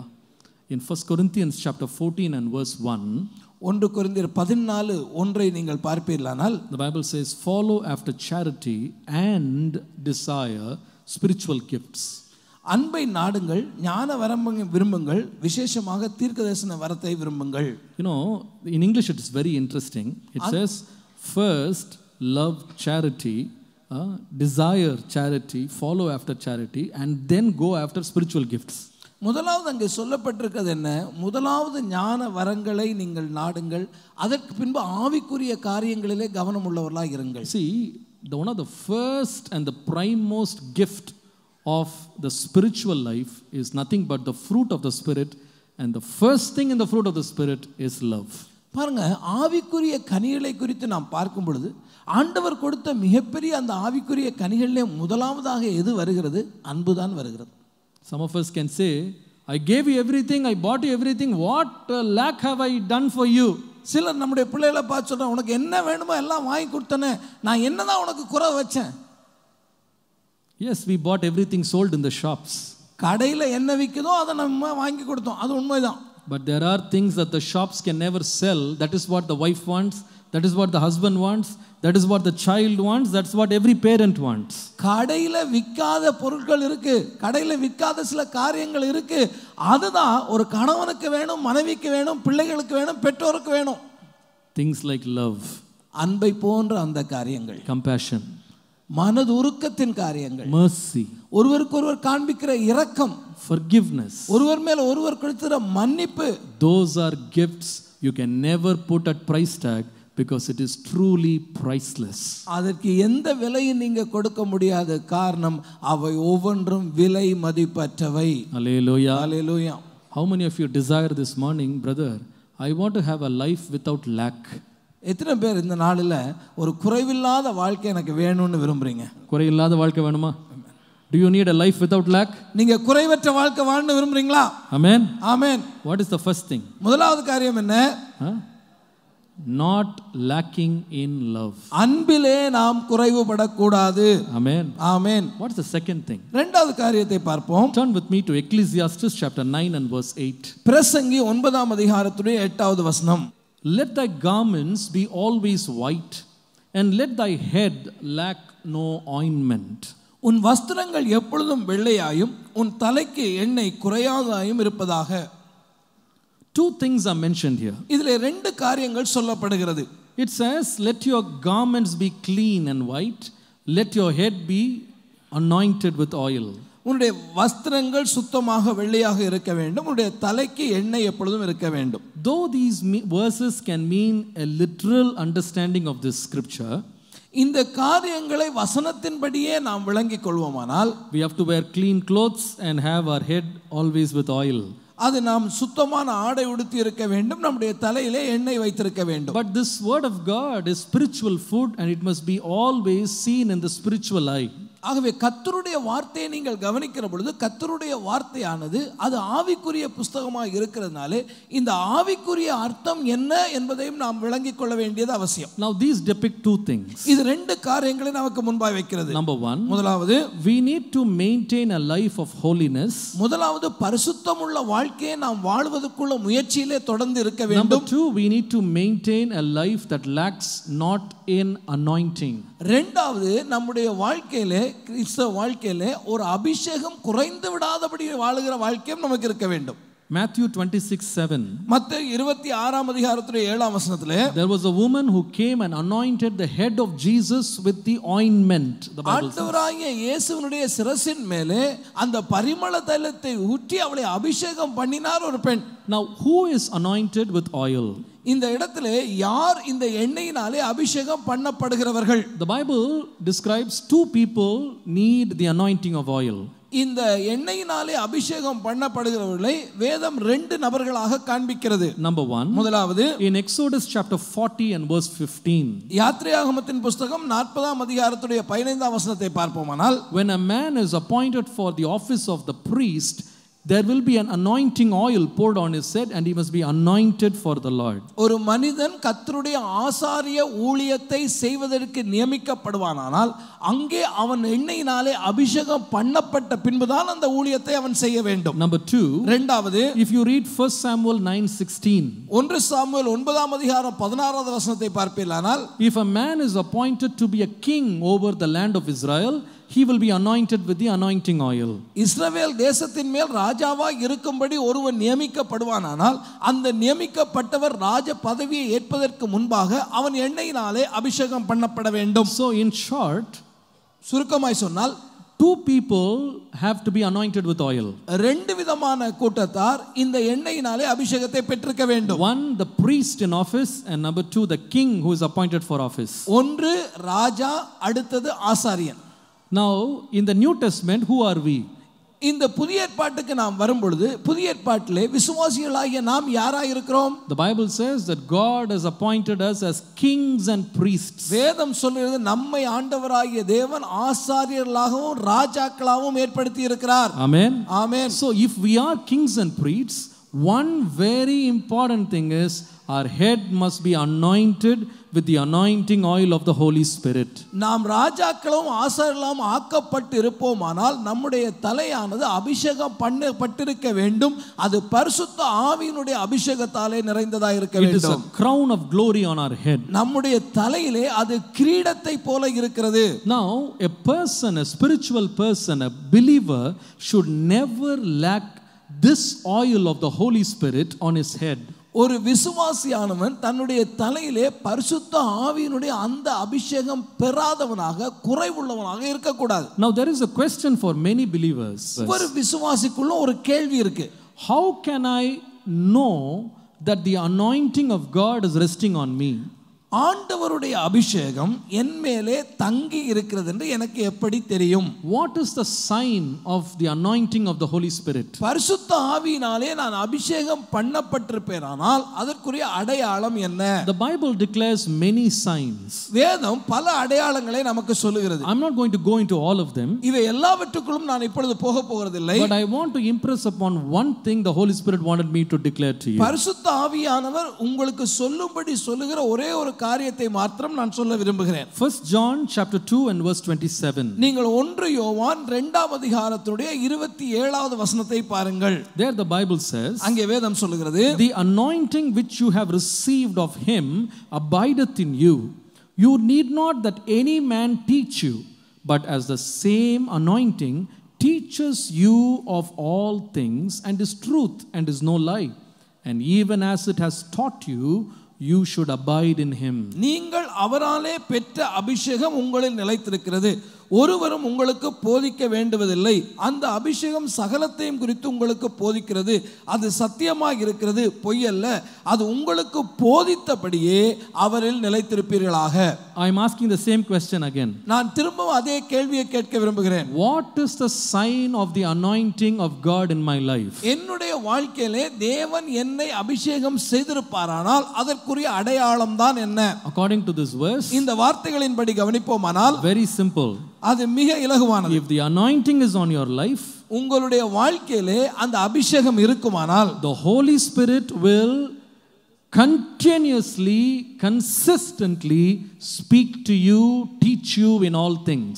பரிசுத்த ஆவியானவர் தொடர்ந்து எல்லா காரியத்திலும் உங்களுக்கு கற்றுக் கொடுத்து வழி நடத்துகிறவராய் இருப்பார். The moment you realize that the Holy Spirit is not speaking to you, or his voice is becoming distant, his voice is becoming very feeble, you have to understand your anointing is coming down. ஏதாவது ஒரு கட்டத்திலே நீங்கள் பரிசுத்த ஆவியாருடைய சத்தம் இப்பொழுது எனக்கு கேட்பதில்லை, அவருடைய சத்தத்தினுடைய ஒலி எனக்கு குறைந்து கொண்டு போகிறது, அவருடைய வழிநடத்தல் என்னுடைய வாழ்க்கைக்குள்ளே காணப்படவில்லை என்று சொல்லுகிற பட்சத்திலே உங்களுடைய அபிஷேகத்திலே நீங்கள் குறைகிறீர்கள். The Bible says those who are led by the Spirit of God will be called the sons of God. ஆவியினாலே நடத்தப்படுவர் தேவனுடைய புத்திரர் எனப்படுவார்கள் என்று வேதம் சொல்கிறது. So a Christian life is not a life that is lived, that is being led by your flesh, but by the Holy Spirit who leads you. கிறிஸ்தவ வாழ்க்கை என்றது உங்களுடைய மாமிசத்தின் சிந்தனைகளினாலே நடத்தப்படுகிற வாழ்க்கை அல்ல, அது பரிசுத்த ஆவியானவருடைய வழிநடத்தலின்படி நடக்கிற வாழ்க்கை. Two things I have to mention. இந்த ரெண்டு காரியங்களை நான் திரும்பவும் சொல்ல வேண்டும். Number one, முதலாவது, the anointing in you will make you to listen to God's word. You will be able to hear the word of God. இந்த உங்களுக்குள்ளே தேவன் கொடுக்கிற அந்த அபிஷேகமானது தேவனுடைய பரிசுத்த ஆவியானுடைய சத்தத்தை கேட்கும்படி உங்களுடைய செவிகளை திருப்பும். Number two, இரண்டாவது, it will lead you. அது உங்களை வழி நடத்தி செல்லும். Or in other words, it will give you the strength to live by what the Holy Spirit is talking to you. இன்னொரு வார்த்தையிலே சொன்னால், ஆவியானவர் என்ன உங்களுடைய காதுகளிலே சொன்னாரோ, உங்களுடைய இருதயத்திலே பேசினாரோ, அதன்படியே உங்களுடைய ஜீவியத்தை நடத்த உங்களை பலப்படுத்தும். Two things. Did you write it down? நீங்க தயவு செய்து எழுதி கொள்ளுங்கள். Two things. ரெண்டு காரியங்கள். The anointing on you will make you to listen to his voice. முதலாவது, உங்களில் இருக்கிற அபிஷேகம் தேவனுடைய வார்த்தையை கேட்கும்படி உங்களை தூண்டும். Number two, the anointing in your life will make your life being led with the Spirit, by the Spirit. இரண்டாவது, உங்களுக்குள்ளே இருக்கிற அபிஷேகம் ஆவியினாலே உங்களை நடக்கும்படி செய்யும். If these two things or one of these things are not happening, check your anointing. இந்த ரெண்டுமே இல்லாமல் இருந்தாலும் சரி, இந்த ரெண்டில் ஒன்று இல்லாமல் இருந்தாலும் சரி, உங்களுடைய வாழ்க்கையை சற்று கவனித்து பாருங்க. I will explain this. நான் இதை தெளிவாக இதை சொல்லுகிறேன் உங்களுக்கு. If you read 1 Samuel 28 verse 6 to 7, நீங்கள் 1 சாமுவேலுடைய புத்தகம் 28ஆம் அதிகாரம் 6 முதல் 7 வரை உள்ள வசனங்களை the பார்த்தால், Bible says, when Saul inquired of the Lord did not answer him, neither by dreams, nor by Urim, nor by prophets. Saul கர்த்தரிடத்தில் விசாரிக்கும் பொழுது கர்த்தர் அவனுக்கு சொப்பனங்களினாலாவது ஊரீமினாலாவது தீர்க்கதரிசிகளினாலாவது மறு உத்தரவு அருளவில்லை. Why? ஏன்? Because God had departed from him. காரணம் என்ன? தேவனுடைய ஆவியானவர் அவனை விட்டு விலகி போய்விட்டார். The presence of God had gone away from him. தேவனுடைய பிரசன்னம் அவனிடத்தில் இப்பொழுது இல்லை. So even though he goes to God and inquires God, God is not speaking to him. இவன் தேவனிடத்திலே போய் காரியத்தை கேட்டாலும் கூட தேவன் அவனுக்கு எந்த மறுமொழியும் சொல்லவில்லை. This is a pathetic state in the life of a spiritual man. ஒரு ஆவிக்குரிய மனிதனுடைய மிகவும் பரிதாபகரமான நிலைமை இதுதான்.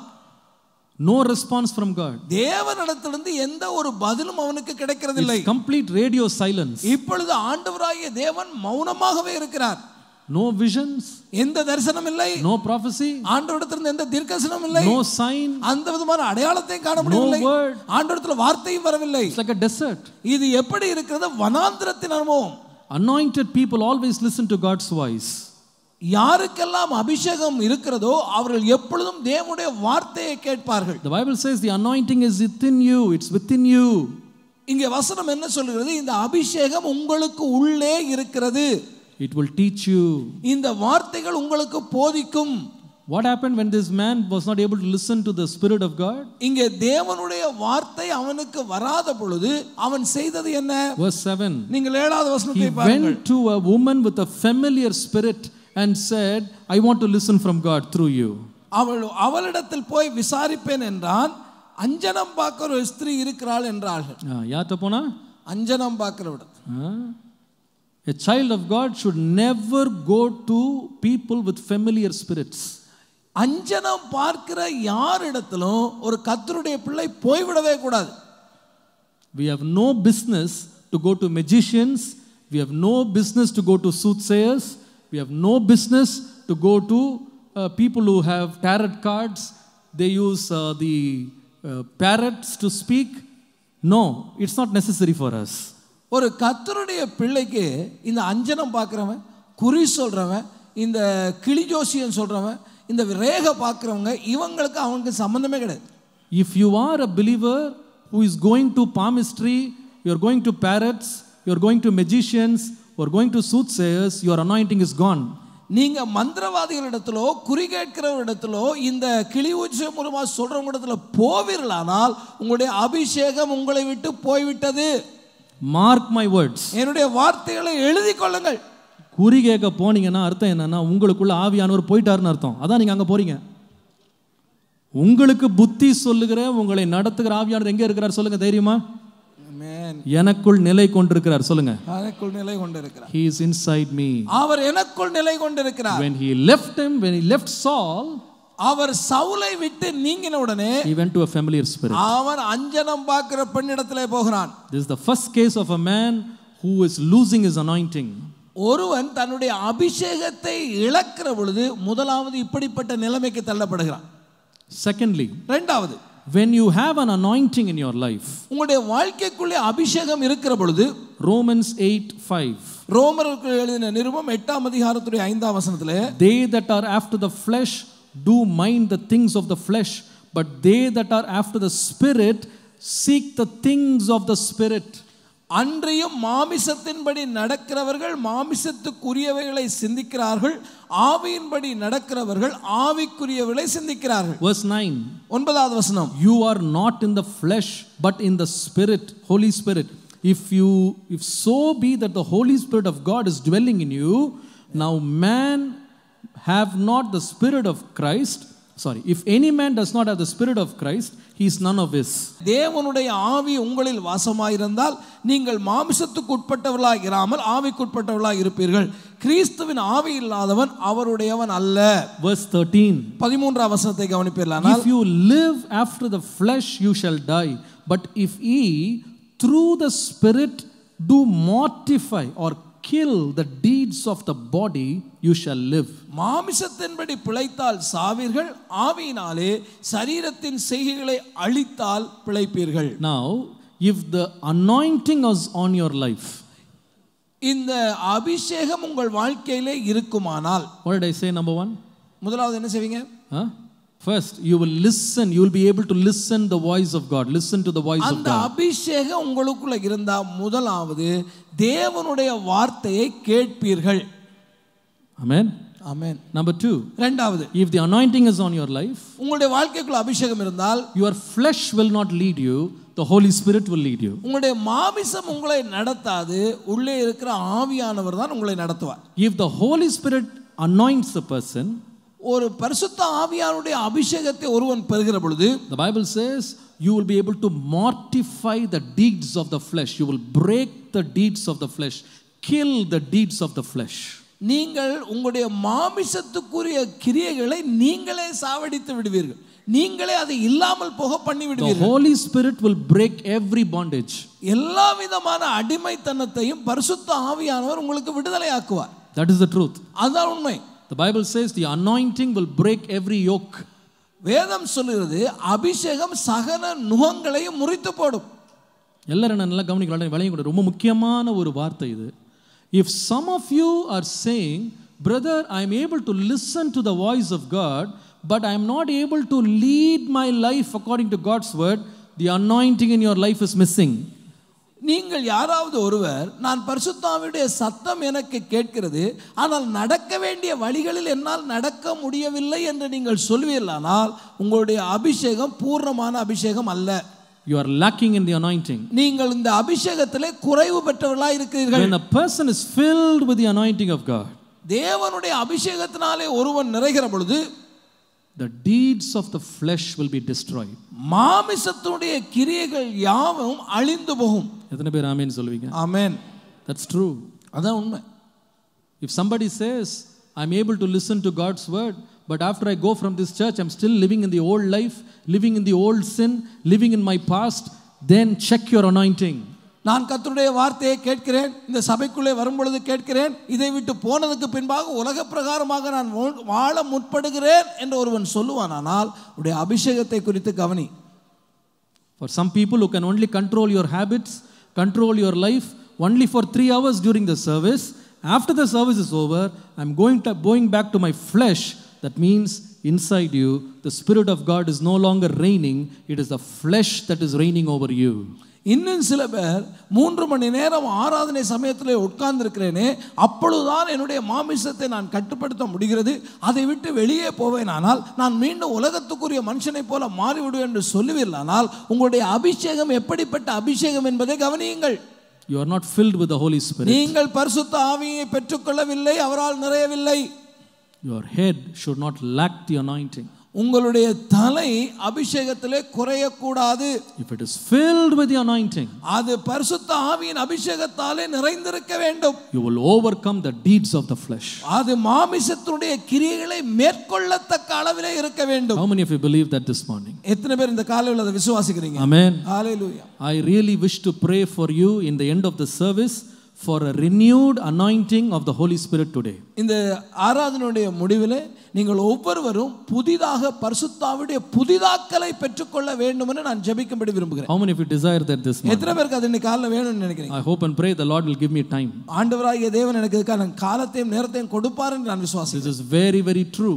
இது மிக மிக உண்மையானது. Psalms 51:11 and 12. நீங்கள் சங்கீதங்களின் புத்தகம் 51ஆம் சங்கீதம் 11 12 வசனங்களை பார்த்தால் David cried out to God after his life of sin. He said, Lord, cast me not away from thy presence and take not thy Holy Spirit from me. இந்த தாவீது பாவம் செய்த பின்பு தேவனை பார்த்து கதறுகிறான், ஆண்டவரே உம்முடைய சமூகத்தை விட்டு என்னை தள்ளாமலும் உம்முடைய பரிசுத்த ஆவியை என்னை விட்டு எடுத்துக்கொள்ளாமலும் இரும். But what does he say the very next thing? அடுத்த 12ஆம் வசனத்திலே அவன் எதை சொல்லுகிறான்? He was actually intending to say, if the Holy Spirit is with me, I will have the full joy of salvation and I will have a willing spirit to obey God. எனக்குள்ளே பரிசுத்த ஆவியானவர் நிறைவாய் இருப்பாரானால் அவர் என்னை உற்சாகப்படுத்துவார், தேவனுடைய சகல கட்டளைக்கும் நான் கீழ்ப்படிந்து அவருக்கு பிரியமாய் நடப்பேன். Hallelujah. Hallelujah. That is the anointing of the Holy Spirit. அதுதான் பரிசுத்த ஆவியானுடைய அபிஷேகம். Listening, முதலாவது காதிலே கேட்டல், and being led by the Spirit of God. அடுத்தது பரிசுத்த ஆவினாலே வழிநடத்தப்படுதல். I pray that none of us in our church will lack the anointing of the Holy Spirit. நம்முடைய சபையில இருக்கிற ஒருவர் ஆகிலும் இந்த ஆவியினுடைய அபிஷேகத்திலே குறைய கூடாது என்பது என்னுடைய தாழ்மையான ஜெபம். That is why in 1 Thessalonians chapter 5 and verse 19, 1 தெசலோனிக்கேயர் 5ஆம் அதிகாரத்துடைய 19ஆம் வசனத்திலே நாம் எதை வாசிக்கிறோம்? it says, quench not the spirit. ஆவியை அவித்து போடாதிருங்கள். 2 Timothy 1:6. 2 தீமோத்தேயு 1ஆம் அதிகாரத்திலே 6ஆம் வசனத்திலே That Apostle Paul says to Timothy, I put thee in remembrance that you will stir up the gift of God which is in you by the putting on of hands. அப்போஸ்தலனாகிய பவுல் தீமோத்தேயுக்கு எழுதும் பொழுது அவர் சொல்லுகிறார், உன்மேலே நான் கைகளை வைத்ததனால் உனக்கு உண்டான தேவ வரத்தை நீ அனல் மூட்டி எழுப்பி விடும்படி உனக்கு நான் நினைப்பூட்டுகிறேன். ரொம்ப ஜாக்கிரதையா இருக்கணும் இதுல. Very, very cautious. My anointing should never lack. நம்முடைய அபிஷேகம் குறைந்து விடாதபடி மிக மிக ஜாக்கிரதையாய் நாம் இருக்க வேண்டும். Be filled with the Holy Spirit. பரிசுத்த ஆவியினால நிறைந்த அனுபவம் உள்ளவர்களாய் இருக்க வேண்டும். Amen. Amen. The first thing you should not lack is do not lack love. முதலாவது நான் சொன்னேன், நீங்கள் அன்பிலே குறைபடக்கூடாது. Number 2, இரண்டாவது, do not lack the anointing of the Holy Spirit. பரிசுத்த ஆவியினுடைய அபிஷேகத்திலே நீங்கள் குறைபடக்கூடாது. Third, மூன்றாவது, 1 Thessalonians chapter 3 verse 9 to 10. 1 தெசலோனிக்கேயர் 3ஆம் அதிகாரம் 9 லிருந்து 10 வரை உள்ள வசனங்கள். For what thanks can we render to God again for you, for all the joy wherewith we joy for your sakes before our God, night and day praying exceedingly that we might see your face and might perfect that which is lacking in your faith. மேலும் நம்முடைய தேவனுக்கு முன்பாக நாங்கள் உங்களை குறித்து அடைந்திருக்கிற மிகுந்த சந்தோஷத்திற்காக நாங்கள் தேவனுக்கு எவ்விதமாய் ஸ்தோத்திரம் செலுத்துவோம். உங்கள் முகத்தை கண்டு உங்கள் விசுவாசத்தின் குறைவுகளை நிறைவாக்கும் பொருட்டு இரவும் பகலும் மிகவும் வேண்டிக் கொள்கிறோமே. Number 3, மூன்றாவதாக, what should a believer not lack in his life? ஒரு விசுவாசி தன்னுடைய வாழ்க்கையிலே குறைவுபடக்கூடாத மூன்றாவது காரியம் எது? Do not lack in your confidence in the Lord. தேவன் மேலே வைக்கிற நம்பிக்கையிலே நாம் குறைபடக்கூடாது. Apostle Paul says, அப்போஸ்தலன் பவுல் சொல்கிறார், I want to see your face and that I might perfect that which is lacking in your faith. உங்கள் முகத்தை கண்டு உங்கள் விசுவாசத்தின் குறைவுகளை நிறைவாக்கும் பொருட்டு. So what was he talking about? அவர் இங்கே எதை குறித்து பேசுகிறார்? A believer can become lacking in faith. ஒரு விசுவாசியானவன் தேவன் மேல அவன் வைக்கிற நம்பிக்கையிலே குறைவுபட்டு போகலாம். Luke 18:8 says, லூக்கா 18:8 சொல்கிறது, when the Son of Man comes, shall he find faith on this earth? மனுஷகுமாரன் பூமியிலே வரும்பொழுது பூமியிலே விசுவாசத்தை காண்பாரோ? If you look at the state of Thessalonians in this chapter, இந்த தெசலோனிய சபையார் எந்த நிலையிலே இருந்தால் என்று இந்த நிருபத்தின் மூலமாய் நீங்கள் பார்ப்பீர்களானால், if you read 1 Thessalonians chapter 3 verses 1 onwards, நீங்கள் முதலாவது வசனத்திலிருந்து அதை படித்துக் கொண்டு வருவீர்களானால், the Thessalonians were in a very commendable position for having explicit and exquisite faith. இந்த விசுவாசத்தை குறித்து பாராட்ட தகுந்த அளவிலே நல்ல விசுவாசம் உள்ள திருச்சபையாராகத்தான் இவர்கள் இருந்தார்கள். Initially, Paul sent Timothy to Thessalonica so he would be able to establish and comfort them concerning the faith. இவருடைய விசுவாசத்தை குறித்த காரியங்களை கட்டி எழுப்பி இவர்களை நல்ல ஆவிக்குரிய மனிதர்களாய் வளர்த்தெடுக்கும்படி தீமோத்தேயு பவுல் அப்போஸ்தலன் தெசலோனிக்கேக்கு அனுப்புகிறார். Now Paul was in a fear that the amount of tribulations that the Thessalonian church was going through will shake them and move them and it will weaken their faith. இங்கே பவுலுக்கு ஒரு பயம் இருந்தது. இந்த தெசலோனிக்கே சபையார் பலவிதமான உபத்திரவங்களை சந்தித்து கொண்டு வந்தார்கள். இந்த உபத்திரவங்களின் நிமித்தமாக ஒருவேளை அவருடைய விசுவாச போராட்டத்தினாலே அவருடைய விசுவாசம் குறைந்து விடுமோ என்கிற பயம் அவருக்குள்ளே இருந்தது. That is why he wrote in verse 5, அதனால தான் 5வது வசனத்தை எழுதும் பொழுது அவர் சொல்கிறார், I sent Timothy to you because I was scared by any means the tempter would have tempted you and our labor would have been in vain. ஆகையால் நான் இனி பொறுத்திருக்க கூடாமல் எங்கள் வேலை வீணாய் போகத்தக்கதாக சோதனைக்காரன் உங்களை சோதனைக்கு உட்படுத்தின உண்டோ என்று உங்கள் விசுவாசத்தை அறியும்படிக்கு நான் அவனை அனுப்பினேன். So Paul, when he sent Timothy, was in great doubt whether their faith was strong or weak. இந்த தீமோத்தேயுவை பவுல் அனுப்புகிற பொழுது அவர் ஒரு விதமான சந்தேகத்தோடு அனுப்புகிறார். அவருடைய விசுவாசத்திலே உறுதியா இருக்கிறார்களா உறுதியற்றவர்களா இருக்கிறார்களா? But when Timothy finishes his visit and comes back to Paul, இந்த தீமோத்தேயு தன்னுடைய ஊழியத்தை முடித்து மீண்டும் பவுலிடத்திலே வருகிற பொழுது, in verse 6 Paul says, Timothy brought me good news, glad tidings about your faith and love. இந்த உங்களுடைய அன்பை குறித்தும் உங்களுடைய விசுவாசத்தை குறித்தும் ஒரு நல்ல செய்தியை இந்த தீமோத்தேயு என்னிடத்திலே எடுத்துக்கொண்டு வந்தார். And he said, your faith is very strong. உங்களுடைய விசுவாசம் பெரிய விசுவாசம் என்று பாராட்டுகிறார். But in spite of that, அப்படி இருந்த போதிலும், when their faith was commendable and praiseworthy, அவர்களுடைய விசுவாசமானது பாராட்ட தகுந்த அளவிலே இருந்தாலுமே கூட, Paul says, I'm praying to come and see you. நான் வந்து உங்களை பார்க்க வேண்டும் என்று ஜெபிக்கிறேன். எதற்காக? Why do I want to come and see you? நான் ஏன் வந்து உங்களை பார்க்க வேண்டும்? Verse 10, 10ஆம் வசனத்திலே, that I might perfect that which is lacking in your faith. உங்கள் விசுவாசத்திலே இருக்கிற குறைவை நான் நிறைவாக்கும்படி உங்களை வந்து பார்க்கிறேன். Hallelujah. Hallelujah. As believers, when we go through different afflictions, our faith can get shaken up. ஒரு விசுவாசியாக நாம் வித்தியாசமான சூழ்நிலைகளுக்குள்ளே, நெருக்கங்களுக்குள்ளே, பாடுகளுக்குள்ளே கடந்து போகிற பொழுது நம்முடைய விசுவாசம் அசைத்து பார்க்கப்படும். Peter, the great apostle, had his faith shaken. அப்போஸ்தலனாகிய பேதுரு ஒரு பெரிய ஆண்டவருடைய ஊழியக்காரன் தான். ஆனா அவருடைய விசுவாசம் சோதித்து பார்க்கப்பட்டது. Luke 22:31 to 32. லூக்கா 22ஆம் அதிகாரம் 31-32 வசனங்களை கவனிப்பீர்களானால், Jesus said, Simon, Simon, behold, Satan has desired to have you, that he may sift you as wheat. அங்கே ஆண்டவராகிய இயேசு சொல்லுகிறார் சீமோனை பார்த்து, சீமோனே சீமோனே, இதோ கோதுமையை சுலகினால் புடைக்கிறதை போல சாத்தான் உங்களை புடைக்கிறதுக்கு உத்தரவு கேட்டுக்கொண்டான். But I have prayed for you that your faith will not fail. ஆனால் நானும் உன் விசுவாசம் ஒளிந்து போகாதபடி உனக்காக வேண்டிக் கொண்டேன். So in a believer's life, sometime what will happen? அப்ப ஒரு விசுவாச வாழ்க்கையில என்ன நடக்கலாம்? சொல்லுங்க. என்ன நடக்கலாம்? Faith will fail. ஆக நம்முடைய விசுவாசம் ஒருவேளை குறைஞ்சு போகலாம். Faith will be reduced. நம்முடைய விசுவாசத்துடைய அளவு கீழே வரலாம். Faith will go up and become weak. நம்முடைய விசுவாசம் பலவீனப்பட்டு போகலாம். So what did Paul say? இங்கே பவுல் என்ன சொல்கிறார்? How to handle this weakness? அப்ப இப்படிப்பட்ட பலவீனம் வரும்பொழுது நாம் செய்ய வேண்டியது என்ன? How to make up this lack? இந்த குறைவை நாம் எப்படி நிறைவாக்க முடியும்? Two things, very ரெண்டு important. காரியங்களை குறித்து பேசுகிறார். Write this down, very important. Number one, இது முக்கியமான காரியமாக இருக்கிறது, தயவு செய்து எழுதிக் கொள்ளுங்கள். our faith will escape lack if you listen to the preaching of God's word. முதலாவது, இந்த விசுவாசத்துடைய குறைவு நிறைவாக வேண்டுமானால் கர்த்தருடைய வசனம் பிரசங்கிக்கப்படுகிறதை நாம் கேட்க வேண்டும். Faith comes by hearing, and hearing comes through the word of God. நாம் பிரசங்கத்தை, கர்த்தருடைய வார்த்தையினாலே நமக்குள்ளே விசுவாசம் வருகிறது. அந்த விசுவாசம் கர்த்தருடைய வார்த்தை பிரசங்கிக்கப்படுகிறால் மாத்திரமே நமக்குள்ளே வருகிறது. Apostle Paul sent Timothy first because he wanted Timothy to go there, preach the good news again and again, and strengthen their faith. அப்போஸ்தலனாகிய பவுல் தீமோத்தேயுவை முன்னதாகவே அங்கே அனுப்பினாரே, எதற்காக? மீண்டும் மீண்டும் கர்த்தருடைய வார்த்தையை அவர்களுக்கு பிரசங்கிக்கிறதுனாலே அவருடைய விசுவாசமானது கட்டி எழுப்பப்படும்படி அனுப்புகிறார். You must understand this truth very much.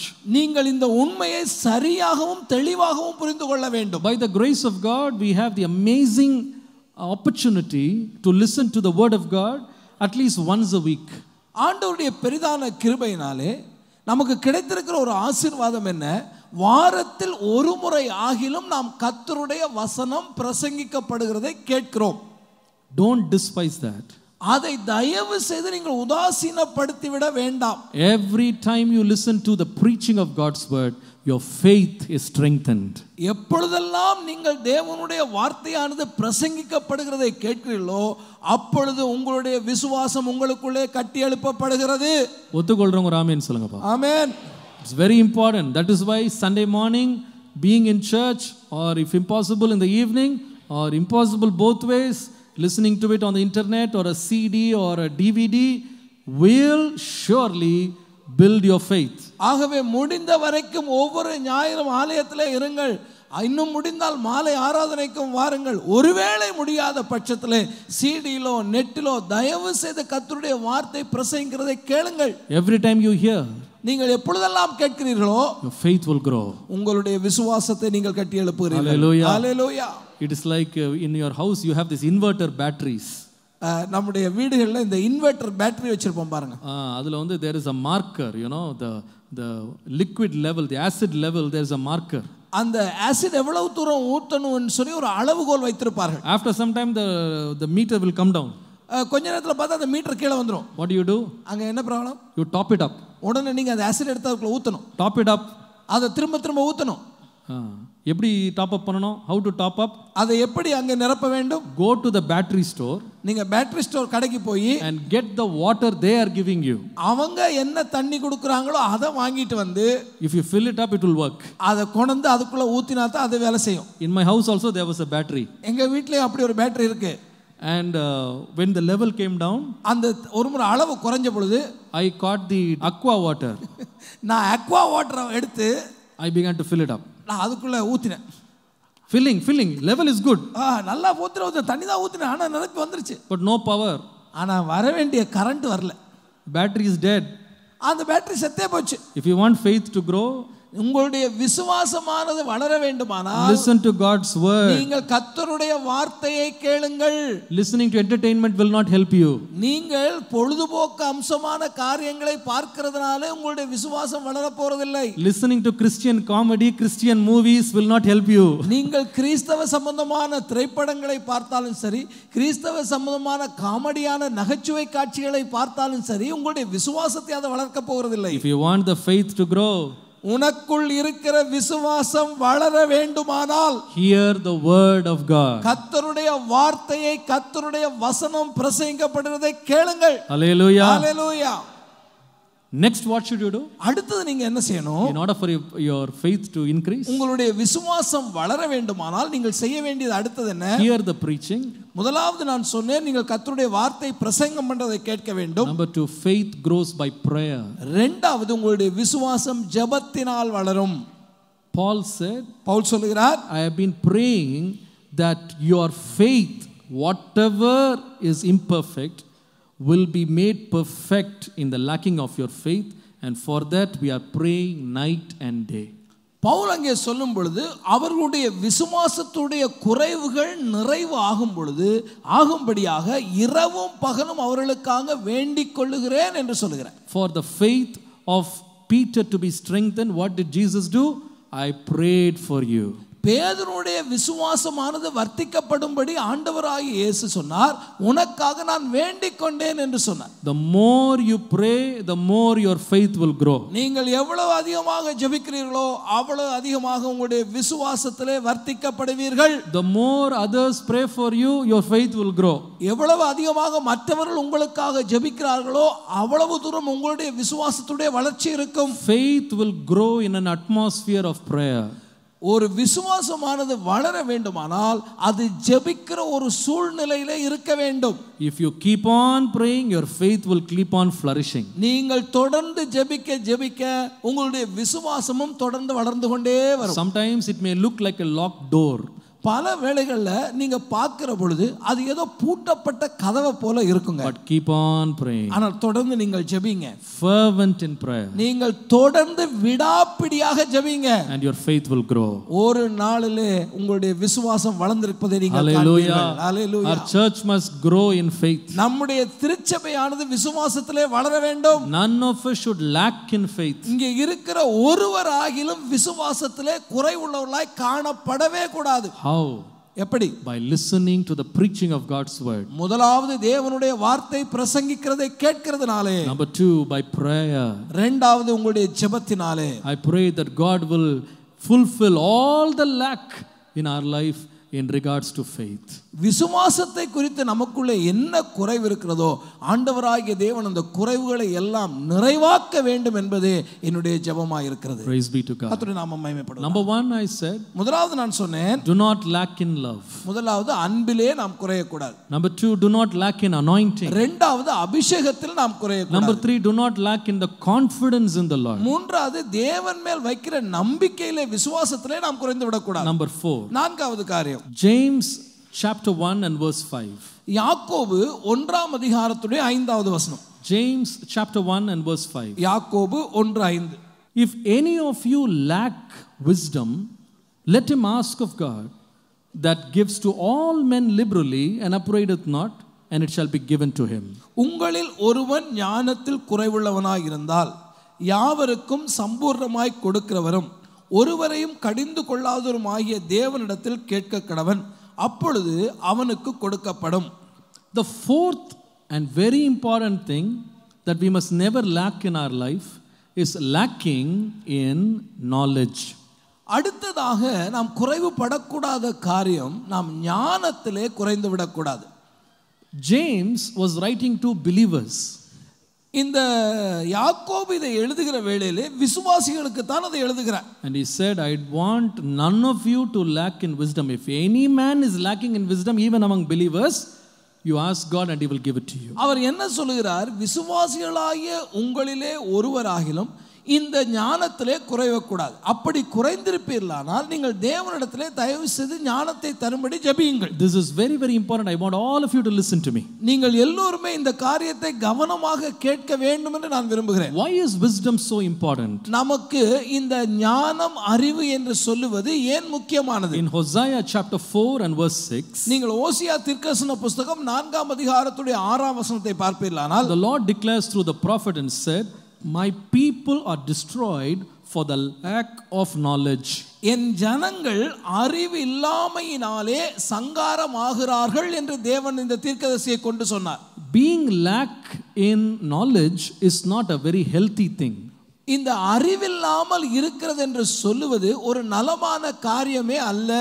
See, especially in these last days, wisdom and knowledge is a very principal thing that everyone must be sufficiently filled with.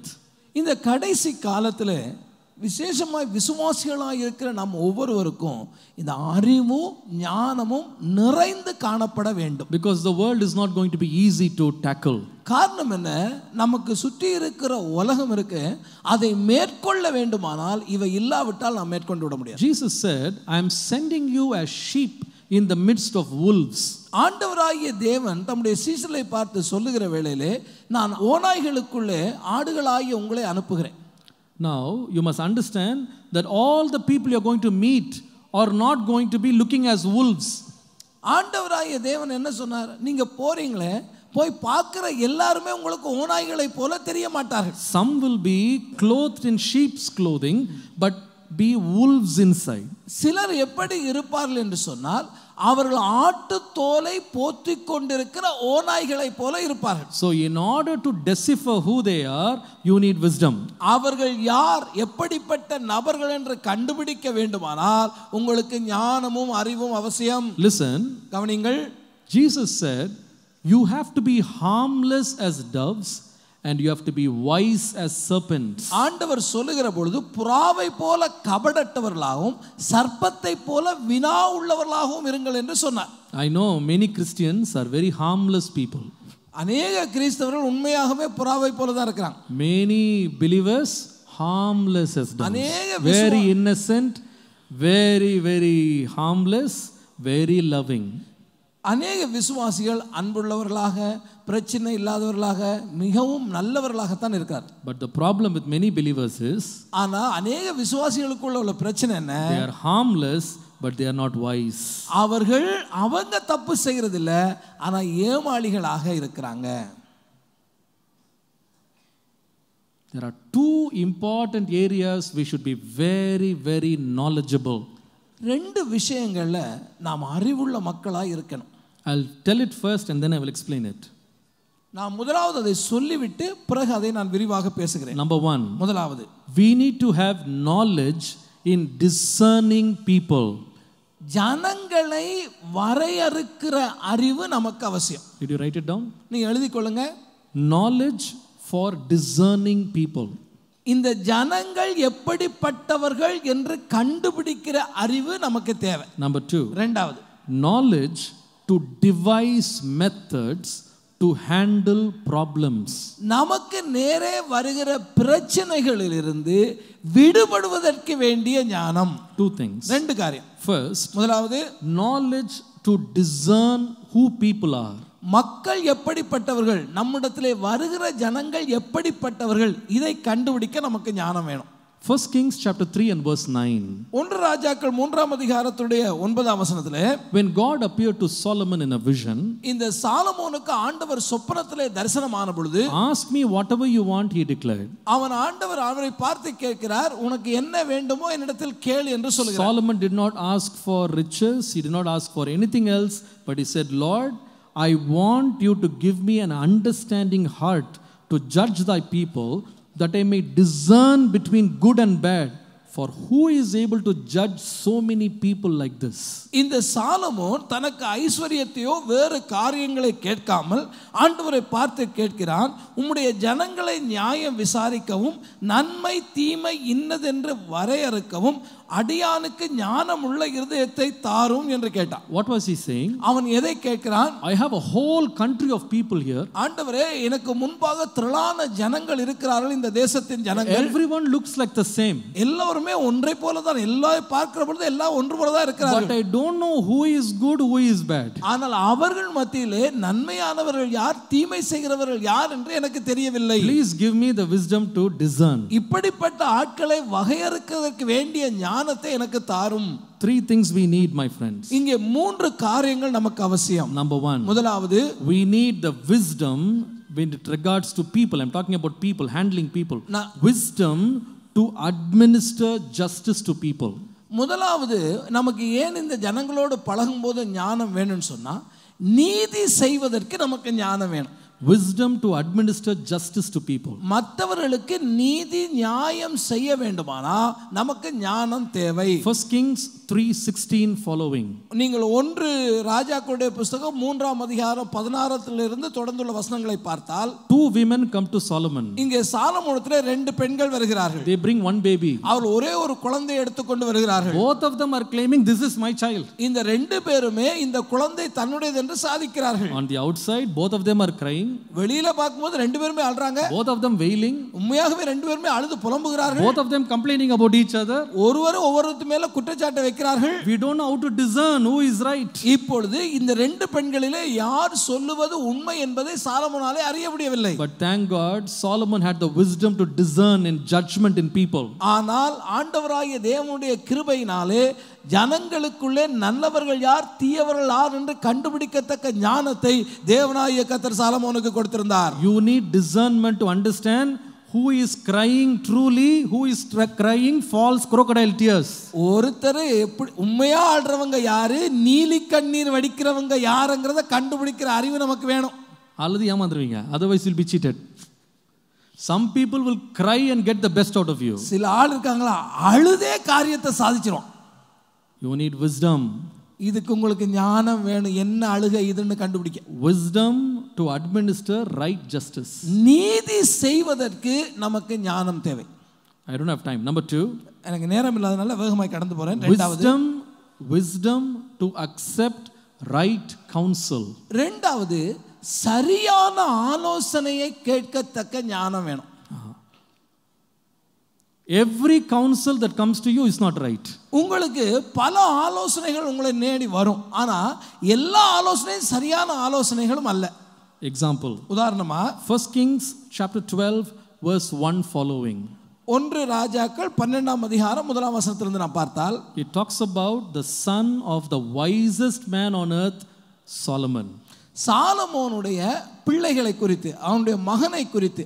அந்த சாலமோன் உலகத்திலேயே ஞானவானாய் கருதப்பட்டவன். அவனுடைய மகனுடைய நிலைமை என்ன? Rehoboam.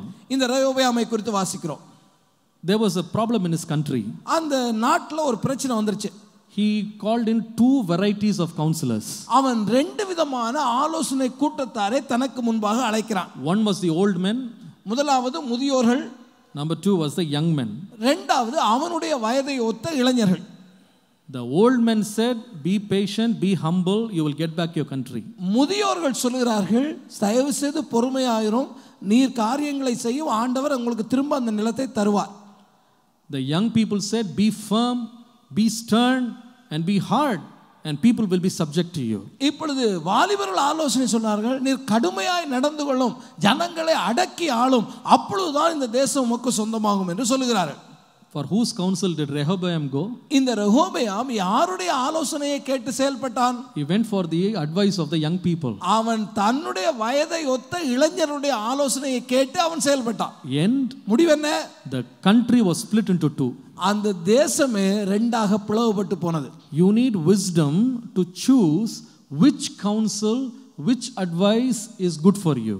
உங்களுக்கு எது சரியான ஆலோசனை, உங்களுடைய வாழ்க்கைக்குள்ள நேர்த்தியான தகுந்த ஆலோசனை என்ன என்பதை கண்டுபிடிக்க உங்களுக்கு ஞானம் தேவை. Number 3, very important. மூன்றாவது முக்கியமானது, wisdom to grant access to people in your life.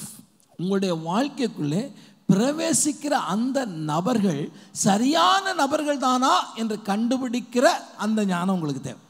To grant access for people into your life, you need wisdom. யார் உங்களுடைய வாழ்க்கையில உங்களோடு இணைய போகிறார்களோ, இணைந்து கொண்டிருக்கிறார்களோ, அவர்கள் சரியான நபர்கள் தானா என்று கண்டுபிடிக்கிற அந்த ஞானம் உங்களுக்கு தேவை. The example, இதற்குரிய உதாரணத்தை பார்த்தால் Joshua chapter 9 and verse 1 following. நீங்கள் யோசுவா 9ஆம் அதிகாரம் 1ஆம் வசனத்திலிருந்து நீங்கள் தொடர்ச்சியாக அதை படிக்க முடியும். I will tell the story in brief. It's very interesting. நான் சுருக்கமாக இந்த கதையை உங்களுக்கு சொல்கிறேன். Joshua is a military warrior leading the people of Israel from one victory to another. இந்த யோசுவா ஒரு யுத்த வீரனாக இருந்து இந்த இஸ்ரவேல் ஜனங்களை ஒவ்வொரு பகுதியாக வென்றெடுத்து கொண்டு வருகிறான். He is overcoming the king of Amorites, the king of Bashan, the king of Heshbon. Nobody is able to stand before him. அமோரிய ராஜாவை வென்றான், பாஷா ராஜாக்களை வென்றுகிறான், தொடர்ந்து ஒவ்வொரு ராஜாக்களாக அவன் வென்று கொண்டே வருகிறான். And in the middle of all these battles, இப்பொழுது இந்த யுத்தம் நடந்து கொண்டிருக்கிற இந்த சமயத்துல there was a group of people by the name of Gibeonites. Gibeon என்று சொல்லுகிற ஒரு கூட்டத்தார் இப்பொழுது யோசுவாவிடத்திலே வருகிறார்கள். Now Joshua does not know that these are Gibeonites. இவங்க கிபியோர்கள் என்று சொல்லுகிற அந்த எண்ணம் கூட இந்த யோசுவாவுக்கு வரவில்லை. He thought these are, they put such a nice show. ஏன்னா வர்றவங்க இவங்க நம்பும்படியான ஒரு காரியத்தை செய்து கொண்டு இங்க வர்றாங்க. They put on old clothes. என்ன பண்ணாங்க? பழைய ஆடை எடுத்து போட்டுட்டாங்க. Old shoes. கிழிந்து போன காலணிகளை போட்டுக்கொண்டார்கள். They took old rotten bread, dry rotten bread. இந்த அதாவது பூத்து போன இந்த அப்பத்தை கையில வச்சிருக்காங்க. Old wine bottles. அவருடைய திராட்சை துருத்திகள் எல்லாமே கிழிந்து போன துருத்திகளா இருக்கு. And they come and say, we are coming from a far country. அவங்க வந்து சொல்றாங்க, ரொம்ப தூர தேசத்துல இருந்து நாங்க வர்றோம். We have heard about your God. உங்களுடைய தேவனை குறித்து நாங்க ரொம்ப கேள்விப்பட்டிருக்கோம். And we want to make a treaty with you. நாங்கள் உங்களோடு கூட ஒரு உடன்படிக்கையை செய்து கொள்ள விரும்புகிறோம். Joshua falls for their drama. இவர்கள் போட்ட அந்த நாடகத்துல உண்மையாகவே இந்த யோசுவா விழுந்தே போனான். And he made a treaty with them. அவங்களோட ஒரு உடன்படிக்கையும் பண்ணிட்டான். 3 days later he found out, 3 நாட்களுக்கு பின்பாக அவன் கண்டுபிடிக்கிறான், these people who tried to cheat him were none other than his own neighbors whom he was planning to overthrow. இவர்கள் யார் என்று 3 நாளுக்கு பிறகு தெரிய வருது. இவங்க ரொம்ப தூரத்துல இருந்து வந்தவங்கல்ல, அடுத்த யுத்தத்தை இவங்க மேல செய்யறதுக்கு இவன் ஆயத்தமா இருக்கிறானே, பக்கத்து நாட்டுக்காரன் தான் வந்திருக்கிறான்னு தெரிய வருது. They cheated him. அவர்கள் ஏமாற்றப்பட்டான். Listen carefully. நன்றாக கவனிங்க. That is why I would say you need wisdom more than strength. அதனால தான் சொல்கிறேன், பலத்தை காட்டிலும் உங்களுக்கு ஞானம் அவசியம். Joshua was a victorious warrior. இந்த யோசுவா யார்? நல்ல ஒரு யுத்த வீரன், வெற்றிகளை எடுத்தவன். But he did not have wisdom. ஆனா இங்க ஞானத்துல அவனுக்கு குறை வந்துருச்சு. 3 things I will tell you, write it down. இதை 3 காரியங்களை சொல்றேன், தயவு செய்து குறிப்பெடுத்துக் கொள்ளுங்கள். We need wisdom to decipher somebody's convincing appearance.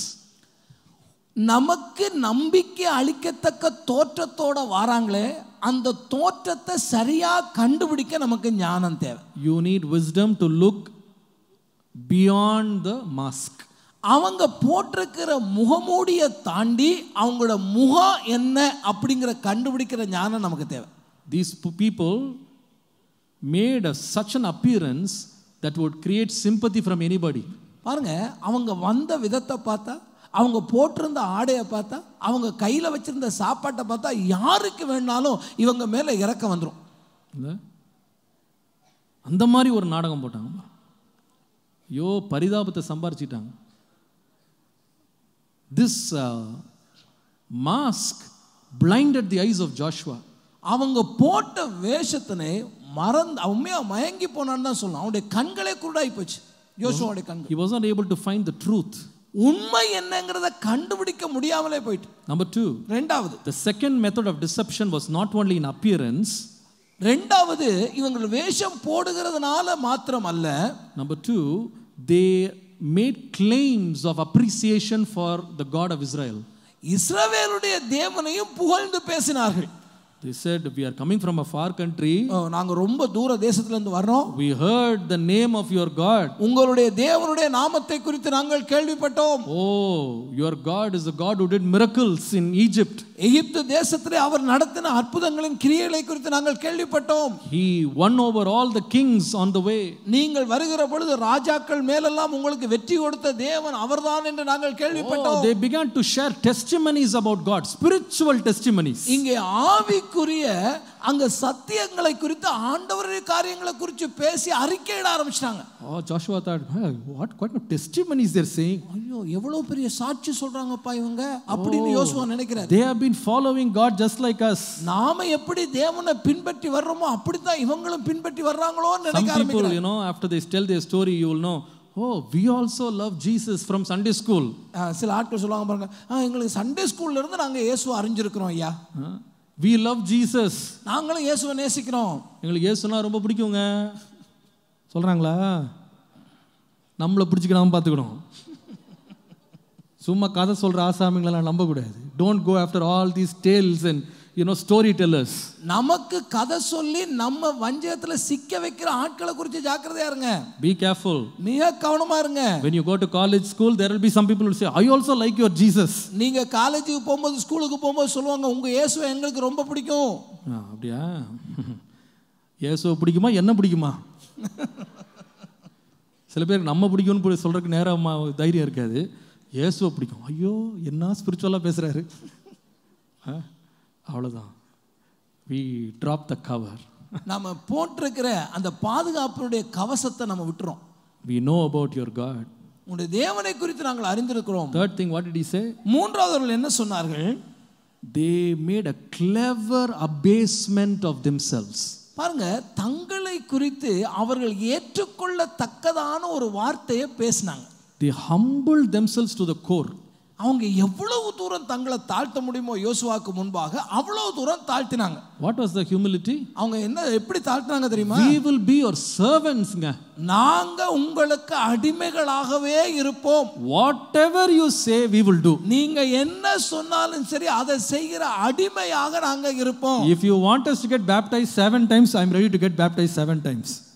7 தடவை ஞானஸ்நானம் எடுக்கணுமா சொல்லுங்க, இப்பவே 7 தடவை நான் முங்கி எழும்பிடுறேன். I want to have a league with you. உங்களோடு கூட நாங்க நெருங்கின அனுபவத்துல வர விரும்புறோம். We want to have a relationship with you. உங்களோடு கூட உறவுல இருக்க நாங்க விரும்புறோம். Even if I want to go to Israel tour, I will go and come. இஸ்ரேலுக்கு டூர் போயிட்டு வந்தா தான் நடக்கும்னா அதுக்கு நாங்க ரெடியா இருக்கோம். How much money I am willing to spend? எவ்வளவு பணம் செலவு பண்ணுமோ அதுக்கு நான் தயாரா இருக்கேன். I will get even baptized in Jordan River. யோர்தான்ல போய் தான் ஞானஸ்நானம் எடுக்கணுமா அதுக்கு நான் ரெடி. அப்பா என்ன தாழ்மையா இருக்கிறாரு. பரவாயில்ல, நல்ல மனுஷன் தான் போல இருக்கு. Very humble. He looks very real. உண்மையாகவே பார்த்தா உண்மையா நிஜமாவே அந்த மனுஷன் தாழ்மை உள்ள மனுஷனை போல தான் இருக்கார். Behind the skin of all these nice sugar coated words, a Gibeonite is a Gibeonite. இந்த இனிப்பு தடவின வார்த்தைகளுக்கு பின்பாக அவங்க எப்படியான ஜனங்களா இருந்தாங்களோ அப்படியான ஜனங்களாகவே தான் இருந்தாங்க. எந்த மாற்றமும் இல்லை.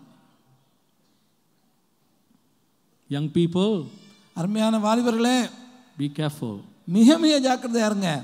Appearance, வெளி தோற்றம், appreciation for God, தேவனை குறித்து புகழ்ந்து பேசுதல், clever abasement and humility of themselves is not the test of a real person. தங்களை தாங்களே உங்களுக்கு முன்பாக தாழ்மையான வார்த்தைகளை பேசுகிறது ஒரு உண்மையான அடையாளங்களாக எடுத்துக்கொள்ளாதிருங்கள். You need God's wisdom to grant access for people to come close to you. உங்களுடைய வாழ்க்கைக்குள்ளே உங்களுக்குள்ளே நெருங்கி வருகிற அந்த ஜனங்களை அனுமதிக்கும்படி தேவ ஞானம் உங்களுக்கு மிக மிக அவசியமாக இருக்கிறது. In all this Joshua, the Bible says Joshua 9 and verse 14.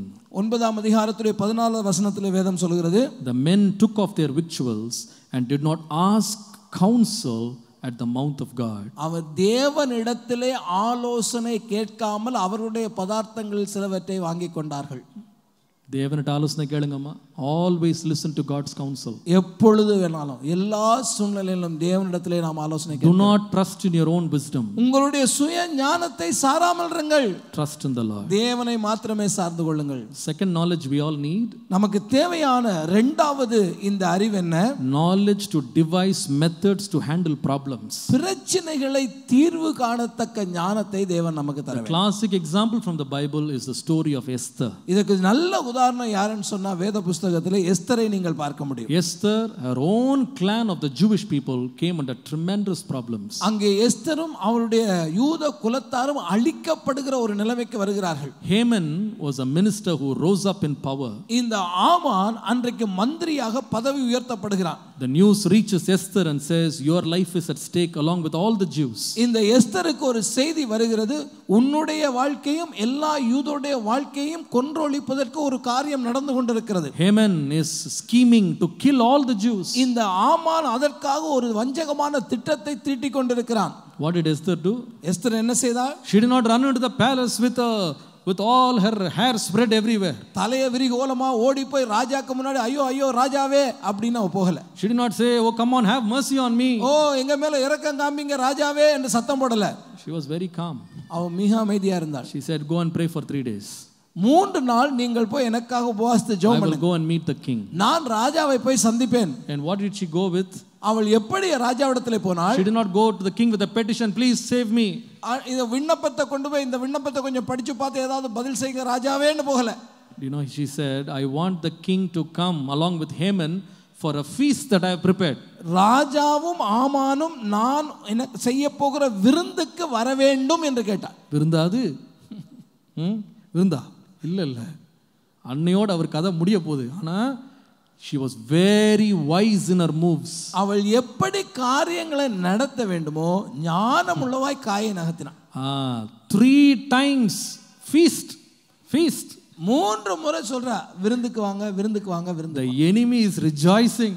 அங்கே எதிரி சந்தோஷப்படுகிறான். Third day the king asked, what do you want my queen? 3ஆம் நாளிலே ராஜா அவளை பார்த்து கேட்டான், ராஜாத்தியே உனக்கு என்ன வேண்டும்? I want my life. அவ சொன்னா என்னுடைய ஜீவன் எனக்கு தப்பணும். I want the life of my people. என்னுடைய யூத ஜனங்களுடைய ஜீவன் தப்புவிக்கப்பட வேண்டும். Who did that? Who is against it? யார் இதற்கு எதிராக நிற்கிறவர் என்று கேட்ட பொழுது This Haman. இதோ இங்கே இருக்கிறான் இந்த ஆமான் என்று அவனை காட்டுகிறாள். Haman trembled. அந்த ஆமான் நடுங்கி போனான். Within that evening all the orders were changed. அந்த மாலை வேளைக்குள்ளே முன்னே போட்ட எல்லா உத்தரவுகளும் மாறி போகிறது. And Haman was hanged. அந்த ஆமான் தூக்கிலிடப்படுகிறான். And the Jews were saved. அந்த யூதர்கள் அவர்கள் விடுவிக்கப்பட்டார்கள். How? எப்படி? By the wisdom of one woman who moved with great diligence and wisdom to handle the great problem. தனக்கு எதிராக வந்த தன்னுடைய ஜனத்துக்கு எதிராக வந்த ஒரு பிரச்சனையை ஞானத்தோடும் அமைதியோடும் கையாண்ட ஒரு பெண்மணியினாலே அந்த காரியம் நடந்தது. That's why the Bible says a wise woman builds her house, a foolish woman breaks it up with her own hands. அதான் வேதம் சொல்றது, புத்தியுள்ள பெண்ணானவள் வீட்டை கட்டுகிறாள், புத்தி இல்லாத ஞானமற்றவளோ தன்னுடைய கையினாலே அதை இடித்து போடுகிறாள். So we need wisdom to handle problems. பிரச்சனைகளை கையாளுறதுக்கு நமக்கு ஞானம் வேணும். And that wisdom comes from heaven. அந்த ஞானம் பரலோகத்திலிருந்து தான் நமக்கு வருகிறது. Hallelujah. Hallelujah. Every house, every country, everything will face problems. ஒவ்வொரு வீடானாலும் ஒவ்வொரு நாடானாலும் அவர்களுக்குள்ளே பிரச்சனைகள் இருக்கத்தான் செய்யும். But if you seek the wisdom of God, ஆனால் தேவனுடைய ஞானத்தை நாம் தேடுகிற பொழுது we will have the wisdom of God to overcome our problems. நம்முடைய பிரச்சனைகளை மேற்கொள்ளத்தக்க ஞானத்தை பரலோகத்தின் தேவன் நமக்கு தருவார். Hallelujah. Hallelujah. I pray that you will lack in nothing. நீங்கள் ஒன்றிலும் குறைவில்லாதவர்களாக இருக்க வேண்டும் என்பதே என்னுடைய ஜெபமாக இருக்கிறது. 4 things a child of God should not lack. ஒரு தேவனுடைய பிள்ளை குறைவில்லாமல் இருக்க வேண்டிய 4 காரியங்கள். LACK lack. Do not lack in love. முதலாவது அன்பிலே குறைவில்லாமல் இருங்கள்.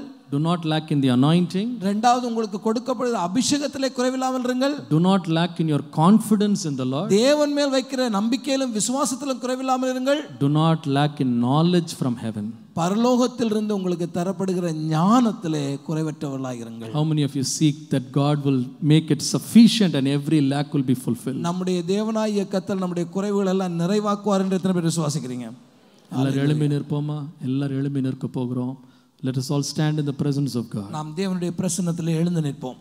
The Lord has spoken to us today. ஆண்டவராகிய தேவன் இந்த காலை வேளையிலே நம்மோடு பேசி இருக்கிறார். The word of God was direct and simple. ஆண்டவராகிய தேவனுடைய வார்த்தை உங்களுக்கு எளிமையாகவும் நேராகவும் உங்களிடத்தில் வருகிறது. The Lord wants each and every person to live in fullness of life. ஆண்டவராகிய தேவன் நீங்கள் வாழ்க்கையினுடைய எல்லா பகுதியிலும் நிறைவுள்ளவர்களாய் வாழ வேண்டும் என்று விரும்புகிறார். Open your mouth and say, Lord, I should not lack in anything. நீங்க வாயை திறந்து ஆண்டவரை பார்த்து சொல்லுங்க, ஆண்டவரே நான் ஒன்றிலும் குறைவுபடக்கூடாது. I should lack in nothing. ஆண்டவரே எனக்கு ஒன்றிலும் குறைவு வரக்கூடாது. All that lack must be fulfilled today. ஆண்டவரே இந்த காலை வேளையில எனக்குள்ள இருக்க எல்லா குறைவுகளும் நிறைவாக்கப்பட வேண்டும். Lift up your hands to God. ஆண்டவரே உங்களுடைய கரங்களை ஆண்டவருக்கு நேரா உயர்த்தி கேளுங்க. Among these 4 things, if there is one area God is speaking to you, ஆண்டவராகிய தேவன் இந்த நாள்ல ஒருவேளையில ஒன்றை குறித்து உங்களோடு பேசிக் கொண்டிருக்கிறார். Lord, I am lacking in love. ஆண்டவரே எனக்கு அன்பிலே குறைவு இருக்கிறது. I am lacking in anointing. ஆண்டவரே அபிஷேகத்திலே எனக்கு குறைவு இருக்கிறது. Lord, I am lacking in my confidence on you. ஆண்டவரே உம்மேலே நான் வைக்கிற விசுவாசத்திலே எனக்கு குறைவு இருக்கிறது. Lord, I am lacking in knowledge. ஆண்டவரே எனக்கு அறிவிலே குறைவு இருக்கிறது. I want your knowledge, Lord. ஆண்டவரே உம்முடைய அறிவு எனக்கு வேண்டுமே. I want your fullness. ஆண்டவரே உம்முடைய நிறைவு எனக்கு வேண்டுமே. Lift your hands and pray. நீ கரங்களை உயர்த்தி ஜெபம் பண்ணுங்க. Lift your hands and pray. கரங்களை உயர்த்தி ஜெபம் பண்ணுங்க. Hallelujah. Hallelujah. I am praying that God will give you a fresh anointing this morning. இந்த காலை வேளையிலே தேவனாகிய கர்த்தர் உங்களுடைய அபிஷேகத்தை புதுப்பிக்க வேண்டும். A fresh anointing on your life. ஒரு புதிய அபிஷேகத்தை நீங்க இறக்குவாராக. An anointing that will speak to you. இந்த அபிஷேகம் உங்களோடு கூட பேசும். An anointing that will lead you. அந்த அபிஷேகம் உங்களை நடத்தும். Pastor, it has been so many weeks, so many months. எத்தனையோ நாட்களாக எத்தனையோ மாதக்கணக்காக நான் காத்திருக்கிறேன். I have not listened to the voice of God. நான் தேவனுடைய வார்த்தையை நான் கேட்டு ரொம்ப நாட்களாகி விட்டது. My spirit is not listening to the voice of God. என்னுடைய ஆவி தேவனுடைய ஆவியோடு கூட இணைந்திருக்கவில்லை, அவருடைய வார்த்தையை கேட்கவில்லை. So many times I'm listening to God's word. நான் எத்தனையோ முறை தேவனுடைய வார்த்தையை கேட்கிறேன். But I don't have the strength to overcome my flesh. ஆனால் என்னுடைய மாமிசத்தை ஜெயிக்கத்தக்க பலன் எனக்கு இல்லாமல் இருக்கிறதே. The Bible says. வேதம் சொல்கிறது. The Bible says. வேதம் சொல்கிறது. The anointing will break every yoke. அபிஷேகம் எல்லா நுகங்களையும் முறித்து போடும். Every yoke. எல்லா முகங்களையும் every yoke, எல்லா நுகங்களையும் the flesh will be broken. உங்களுடைய சரீரத்தின் இச்சைகளை முறித்து போடும். all your fleshly habits will be broken by the anointing. உங்களுடைய மாமிசத்துடைய சகல இச்சைகளையும் இந்த அபிஷேகம் முறித்து போடும். Lift your hands and say, Lord, anoint me one more time. மீண்டும் ஒரு விசை என்னை அபிஷேகம் என்று கர்த்தரை நோக்கி பார்த்து கேளுங்க. ஆண்டவரை பார்த்து கேளுங்க, என்னை அபிஷேகம். என்னை அபிஷேகம். என்னை அபிஷேகம் ஆண்டவரே. அபிஷேகம் ஆண்டவரே. Hallelujah. Hallelujah. Let your anointing fall. அபிஷேகம் வருவதாக. Let your anointing fall. அபிஷேகம் இறங்கி வருவதாக. Let your anointing fall. உம்முடைய அபிஷேகம் வருவதாக. Let your anointing fall. உம்முடைய அபிஷேகம் வருவதாக. Let your anointing fall. அபிஷேகம் வருவதாக. Oh rabala rabba shabala barabadula bauriya. Lord, let your anointing fall. அபிஷேகம் இறங்கி வருவதாக. Let every fleshly thing be broken. எல்லா விதமான மாமிசத்தின் கிரியைகள் அழிக்கப்படுவதாக. Let hearts be receptive to the voice of God. ஆண்டவரே உம்முடைய சத்தத்தை நாங்கள் கேட்கட்டும். Let every heart be open. ஆண்டவரே ஒவ்வொரு இருதயத்தை நீர் திறப்பீராக. Anointing oil. ஆண்டவரே அபிஷேக எண்ணெய் ஊற்றப்படட்டும். Anointing oil.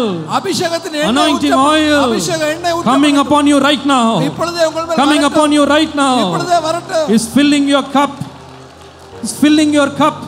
ஆண்டவருடைய அபிஷேகத்தினாலே பாத்திரங்களை நிரப்புவாராக. Right now receive it in Jesus name. இயேசுவின் நாமத்திலே receive it in Jesus name. இயேசுவின் நாமத்திலே receive it in Jesus name. இயேசுவின் நாமத்தில் oh rabala rabba shabala barabadula bauriya. Every dry life, வாழ்க்கையில காய்ந்து போன பகுதிகள், every dry life, எல்லா வறண்டு போன fill today. இப்பொழுதே நிரப்பப்படும். fill எல்லா வறட்சி மாறட்டும். எல்லா வறண்டு போன rabba shabala barabba shandala riyadala bantala. இன்றைக்கு நிரப்புகிறதற்காய் நன்றி. நன்றி. நன்றி இயேசு. நன்றி இயேசு. நிரப்பும். ஆமென். நிரப்பும். மாமிசங்கள் அகன்று போகட்டும். நிறைவான ஆவியானவரே, நீர் வரும்போது எல்லா குறைவுகள் மாறும். எல்லா குறைவையும் மாற்றுகிறவரே, தேங்க்யூ. கரங்களத்துட்டு அவருக்கு மகிமையை செலுத்துங்க. ஹல்லேலூயா, ஹல்லேலூயா, ஹல்லேலூயா, ஹல்லேலூயா, ஹல்லேலூயா. அந்த இளைய குமாரன்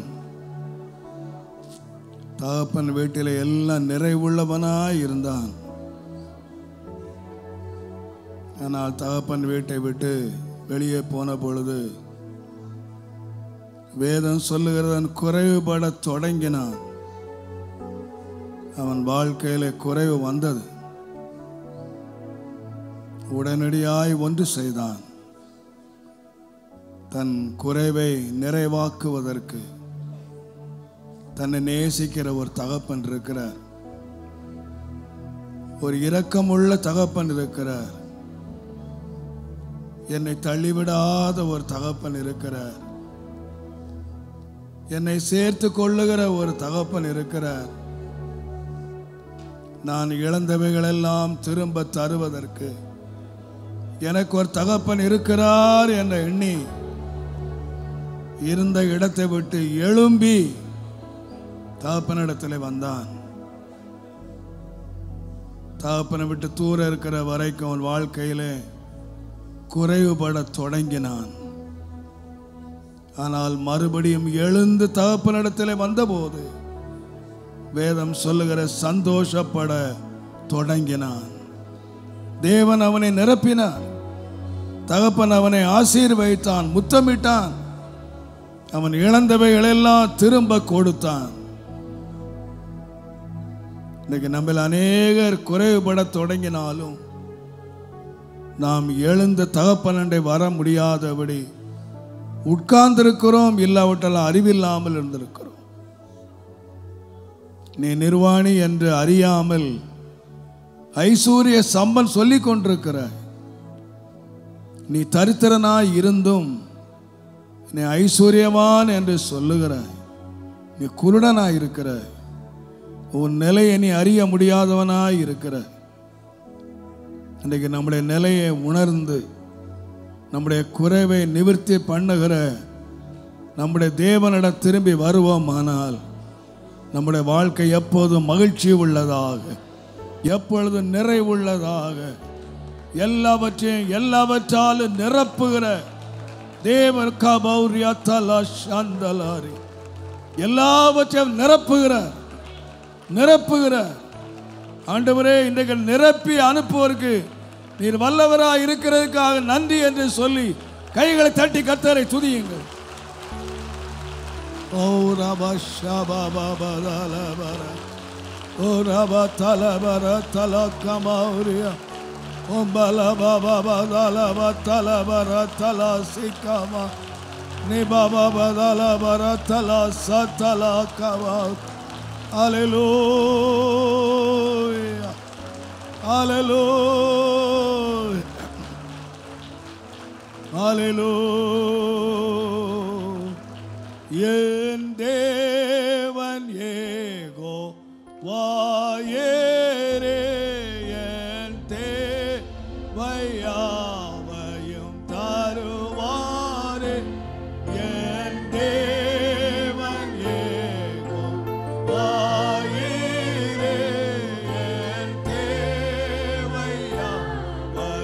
taruvare tamade aishwaryatin aliye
எல்லாவற்றையும் எல்லாவற்றாலும் நிரப்புகிற தேவனாகிய கர்த்தர்